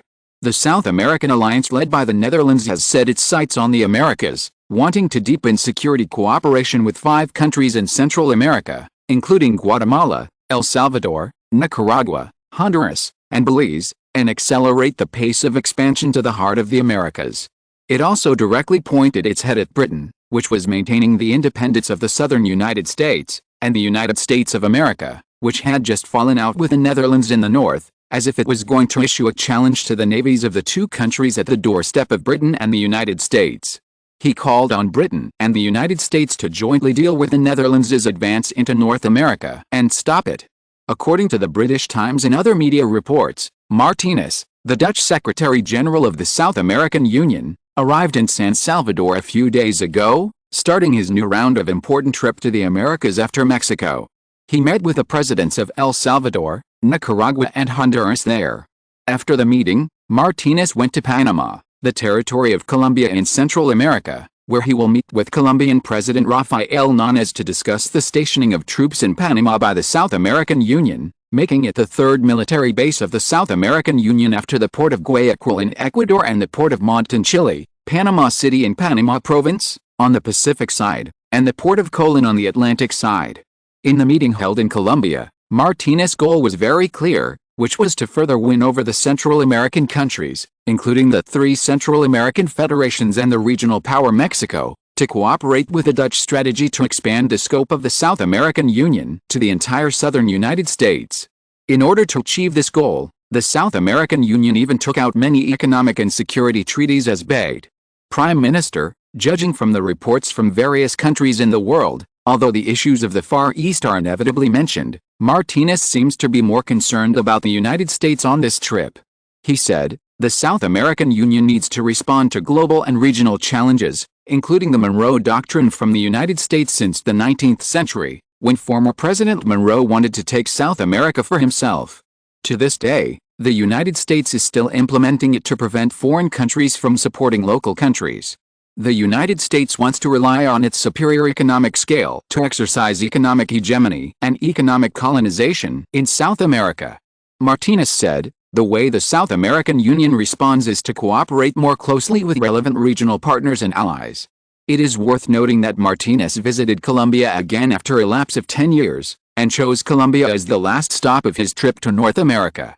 To a certain extent, it reflects that the helmsman of the South American Union regards Colombia as a bridgehead for influence over Central America, especially the unique geographical advantages of Panama Province in Colombia, which makes people speculate that the Netherlands will regard Colombia as an important breakthrough for the South American Union to extend its tentacles further into Central America. The pro-Dutch approach of Mexican President Porfirio Diaz after he came to power was shocking. This is different from the previous concerns of the former Dutch Liberal Party government on the Central American issue. It also reflects the changes in Colombia's diplomacy after the current President Morgage came to power. Of course, Mexico's turn to anti-Americanism is also a reason. Compared with Argentina, which has been following the United States in recent years, Mexico's diplomatic strategy has undergone a series of changes after the government eased. During the period of former Mexican President Manuel, Mexico's diplomacy was relatively pragmatic. Although it had close relations with the South American Alliance and the South American Six-Nation Coalition jointly established with the Netherlands, the military bases were far away from Mexico. Obviously, there were some doubts and it was unwilling to fully invest in the partnership with the Netherlands. Therefore, it maintained good relations with the United States and the United Kingdom, and even repaired the rift caused by the Constitution that prevented American ships from docking in Mexico. With the coming to power of the Diaz government, which represents the right wing, Mexico's foreign policy has changed again. Mexico now does not recognize its previous promise to allow the United States, including warships, to dock, and even opposes many U.S. investments with ulterior motives, and has strengthened its ties with the Netherlands and the members of the South American Union. On the issue of cooperation with the South American Union, Porfirio Diaz went to Guayaquil, the headquarters of the South American Union in Ecuador, to attend the South American Union Summit and the summit of the Six-Nation Coalition, and established the South American Union and the Six-Nation Coalition Representative Office in Mexico City in October last year. But many people must be clear that with the close economic and trade exchanges between the United States and Mexico's acceptance of the Netherlands' solicitation being more welcome than opposed in Mexico at this time, Mexico may not necessarily turn to the Netherlands in an all-round way, especially when the Spanish colonial memory is still fresh. Mexico has not yet completely completed the shift in foreign policy. The Mexican government previously emphasized that the participation of the Diaz government in the South American Alliance Summit did not mean that Mexico would turn to the front against the United States and Britain. Therefore, Martinez's intention was actually to prompt Mexico to make up its mind and accelerate the transformation of its foreign policy. In order to achieve this goal, Martinez threw out a bait that was difficult for Mexico to refuse: security mutual assistance between the South American Alliance and Mexico. Since the Civil War during the Lincoln period, the hostility between the 13 southern states of the United States and the 25 northern states, Hawaii and Alaska, were in the hands of the Netherlands, has not weakened for a day. The South has taken the support of Britain and stood firm, but the industrial economy in the North has become more and more prosperous, making it impossible for the South to counterattack in the North, and the North is checked by Britain, and it is difficult to go south to conquer the 13 states that have broken away from the rule. Therefore, the 13 southern states of the United States supported by Britain, the South is the Confederate States of America, and the North is the Federal States of America, which is different, have established a certain scale of economy and military since the independence in 1861 for 20 years. In the face of such a situation, Mexico's northern part is constantly expanding its military and developing its economy rapidly, and Mexico's concerns are growing day by day. Especially last year, The South American Confederation actually conducted naval exercises with Britain and France in the Gulf of Mexico right at its doorstep. The warships of Britain, France and the Confederate States were in the Gulf of Mexico in the western waters of Florida, and were once close to the port of Matamoros on the border between Mexico and the Confederate States of America, which made many people in Mexico dissatisfied. This is also the reason why Diaz, who has always been strong against the United States, was able to come to power. Because of this, Mexico finally looked for a backer, hoping that the South American alliance led by the Netherlands could help Mexico deal with them when Mexico had conflicts with the United States and Britain.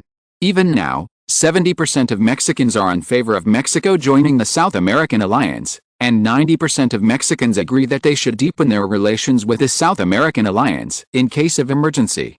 Chapter 799 The King's Speech at the Netherlands Diplomatic Academy. Under such circumstances, we must also seize the opportunity to try to further strengthen Diaz's Mexican government's concerns about the United States and Britain, and push Mexico to lean towards the South American alliance, or more directly the Netherlands. Martinez did a good job. Before and during this visit, he gave high-profile interviews to Mexican newspapers and pointed out that the three major powers surrounding Mexico, Britain, the northern United States of America bordering California, and the Southern Confederacy of America directly bordering Mexico, have military and economic strength greater than Mexico. After arriving in Mexico City, Martinez also specifically stated that the South American alliance is very concerned about the security of Central America, and will not allow the United Kingdom and the United States to threaten Mexico without consequences, or that there is increasing concern about the imbalance of power in the region. William IV participated in the dialogue between the Netherlands Academy of Diplomacy and teachers and students on August 1, 1880. He said to hundreds of students and teachers at the Netherlands Academy of Diplomacy, more importantly, Secretary General Martinez mentioned the security-sharing policy of the South American Union, implying to Diaz's Mexican government that as long as Mexico and the South American Union upgrade cooperation or even form an alliance, there is hope that when it is actually unable to face the United Kingdom and the southern United States alone, it can use extended deterrence to obtain a stronger protection umbrella than Mexico has now when facing it alone.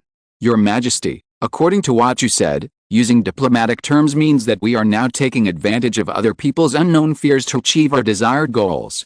William IV smiled and said, "This understanding is not bad, but I want to correct one thing, that is, we are actually showing the Mexicans inner panic in front of them in advance, but we have added some embellishments to it.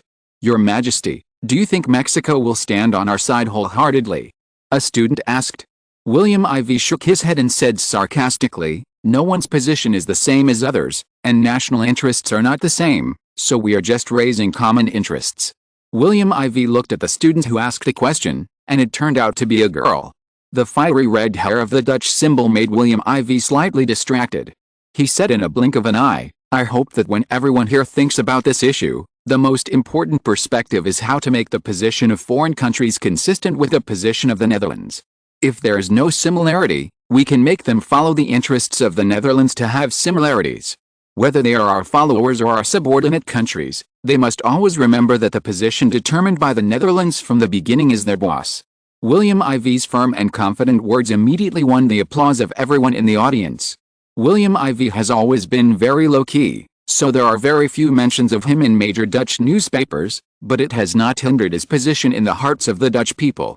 Before he inherited the throne of the Netherlands in 1861, he conquered the Dutch East India Company as the Crown Prince and saved the Dutch ship from sinking to the bottom of the sea. He even made the Dutch economy soar and became a European economic power. After he inherited the throne in 1861, he began to move from behind the scenes to the political front, rescued the Dutch in South Africa and helped Britain save face. Finally, he exchanged South Africa and money for the uninhabited Australian continent. Then in 1864, he called on the Netherlands to migrate to the Far East. At that time, he insisted on doing so even though he was not optimistic about it. Now, the Netherlands has successfully used 16 years to develop the Australian continent from a desolate land into one of the most developed regions in the world. The Netherlands has become the most promising power with its unique security environment, even the United States cannot compare. The Netherlands has broken away from the original pattern of Europe, where the surrounding powers were eyeing it covetously and it was difficult to grow. Under the rule of William IV, the Netherlands has gained a new life, and it can be said that the Phoenix Nirvana is not bad. The Netherlands has gone from being a medium-sized power that was so afraid of Britain that it dared not refute it openly, and even tried to please France and Prussia, to now being unafraid of Britain and France, and directly confronting the United States in the Far East, and even having the spare energy to balance the emerging power of the United States in America. The Netherlands can now be said to have truly become a world power. And all of this comes from the hands of William IV on the stage, the king who is only 40 years old. Facing such a monarch, which country would not regard him as the most precious gift given to them by God? Looking at William IV who was talking on the stage, everyone was more looking forward to the Netherlands. William IV didn't know what the people in the audience were thinking. A student in the audience asked, although Mexico has not reacted much to this yet, the hint from Minister Martinez itself is worthy of vigilance by Mexico's neighboring countries and regional security stakeholders such as Britain, France, and the United States, and even a joint countermeasure. Your Majesty, if Mexico really forms an alliance with the South American Union for the security protection umbrella of the South American Union, and becomes a new breakthrough for the South American Union to extend its tentacles to Central America and even North America, the region will inevitably respond with a tough attitude. Now the border between Mexico and the United States has entered a tense period, and there may even be further military confrontation. By then, the security situation in the entire North American region will change. At this time, will it be difficult for us in the Netherlands to provide support to both the Western Pacific and the Eastern Pacific? William IV shook his head and said confidently, due to the different sitting positions, many Dutch confidential things cannot be explained here, but what I can say is that everything the Dutch government is doing is guided by the interests of the Netherlands. Ladies and gentlemen, the Netherlands is not a reckless brave man, nor is it a small country that hides after setting fires everywhere. The Netherlands is playing a big game of chess, and Jippen can see the Netherlands' great prosperity in the lifetime of everyone present. Of course, things have not yet reached the point where they cannot be handled. You can see that from the fact that the President of the Confederate States of America, Stephen Douglas, has not responded so far. It can be seen that they want to choose to keep a low profile. And Britain may jump very high, but it's just a jump. As for France, a country that has been divided by others, it will be difficult to recover its peak in at least 10 years. As for the Confederate States of South America, without the support of Britain, it is only slightly stronger than Mexico. A student asked, then Your Majesty, do we need to station troops in Mexico? Just like in Chile and Ecuador. William IV chuckled, with their presence, Mexico will be more obedient. As the leader of the South American Union, we are very clear that directly deploying troops in Mexico is likely to cause misjudgment by relevant countries. Even the Netherlands faces dissatisfaction in Mexico, and it is difficult for us to control the development of the situation. Therefore, the Netherlands is unlikely to borrow the South American model to directly station troops in Mexico. William IV's words disappointed many people, but there were also many happy people. But in any case, after Martinez's visit to Mexico, the situation in Central America and North America will become more delicate. Mexico is likely to take the risk of further deteriorating the tension and swallow the bait of the South American Union, further tying itself to the chariot of the South American Union and the Netherlands. Therefore, the United Kingdom, the United States, France and other countries will inevitably remain vigilant about Mexico's subsequent connection with the South American Union and the Netherlands, and are likely to prepare response plans and countermeasures in advance. And William IV has already had a draft in mind for this, as a trump card to deal with. Chapter 800 Spanish Prime Minister visits Sydney. The proportion of the middle class in the Netherlands has remained at around 50%-60%, and by 1900 the next generation may reach more than 80%. This was the headline of major Dutch newspapers on August 7, when King William IV published his words at the Sydney University School of Finance and Economics in the Netherlands. This was one of the important contents of another speech delivered by King William IV of the Netherlands at the Sydney University School of Finance and Economics, 5 days after his speech at the Diplomatic Academy established by the University of Melbourne in the Netherlands on August 1. It is reported that when His Majesty William IV gave a speech at the Sydney University School of Finance and Economics, the Netherlands, according to surveys, the proportion of the middle class in the Netherlands and its economic strength have continued to grow over the past 20 years, from 25% in 1859 to 60% in 1879. Middle-income earners have become the backbone of Dutch society, and this part of the Dutch people are high-income earners in the United Kingdom, France, the German Empire and other countries. In other words, if these people were in the above countries, they would already be high-income earners.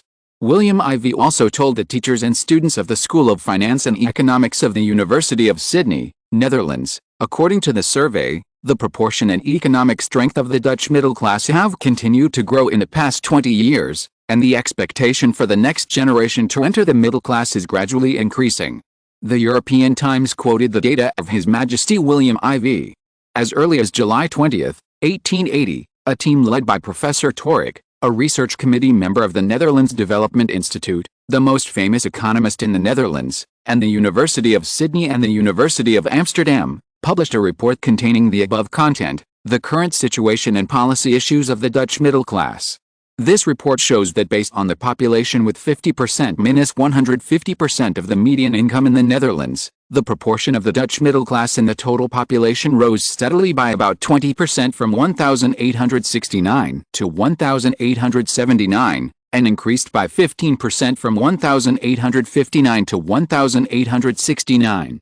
The Council for Foreign Economic Cooperation and Development, later known as the predecessor of the OECD, a global non-governmental economic organization founded by Professor Tokkely of the Netherlands in 1876, became famous in the world in the early years thanks to their unique views on the economies of countries around the world. The organization likes to regard 75% to 200% of the median national income as the middle class.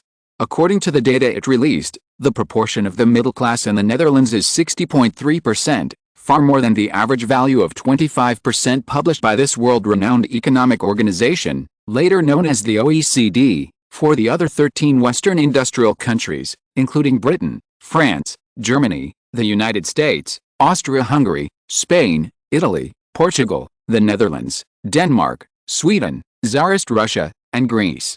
The report quoted William IV as saying, after the 1860s, the proportion of the middle class in the European economy has maintained and increased significantly. This should be affected by the narrowing wage-income gap in the labor market of large enterprises, small and medium-sized enterprises, etc.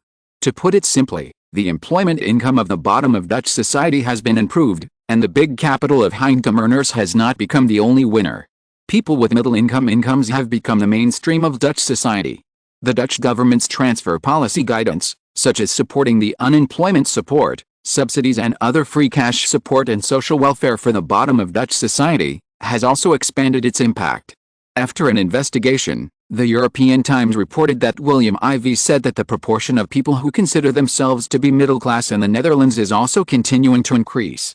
When asked whether their socio-economic status was upper, middle, or lower, the percentage of respondents who answered that they were in the middle class rose from 40% in 1869 to 60.3% in 1879.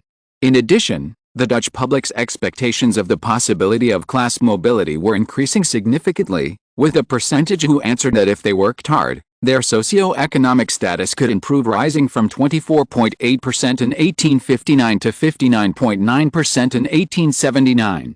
In contrast, the public in London in the United Kingdom had a significantly declining expectation of class mobility, with a percentage who answered that if they worked hard, their socio-economic status in London could improve falling from 28.9% in 1859 to 23% in 1879, and the percentage who said that their children's status was likely to improve also fell from 41.7% in 1859 to 30.3% in 1879. The report recommended that as a plan to strengthen the middle class, William IV said that if he were the ruler of Britain, he would provide policy support, such as eliminating employment barriers for middle-aged and young adults or female spouses with children. As William IV's speech on the middle class spread in the School of Finance and Economics of Sydney University and was reported by major Dutch newspapers, various countries also began to reprint it in their own newspapers. It is said that even many people in the UK expressed dissatisfaction with the lack of newspaper reports on finance in the UK after reading it.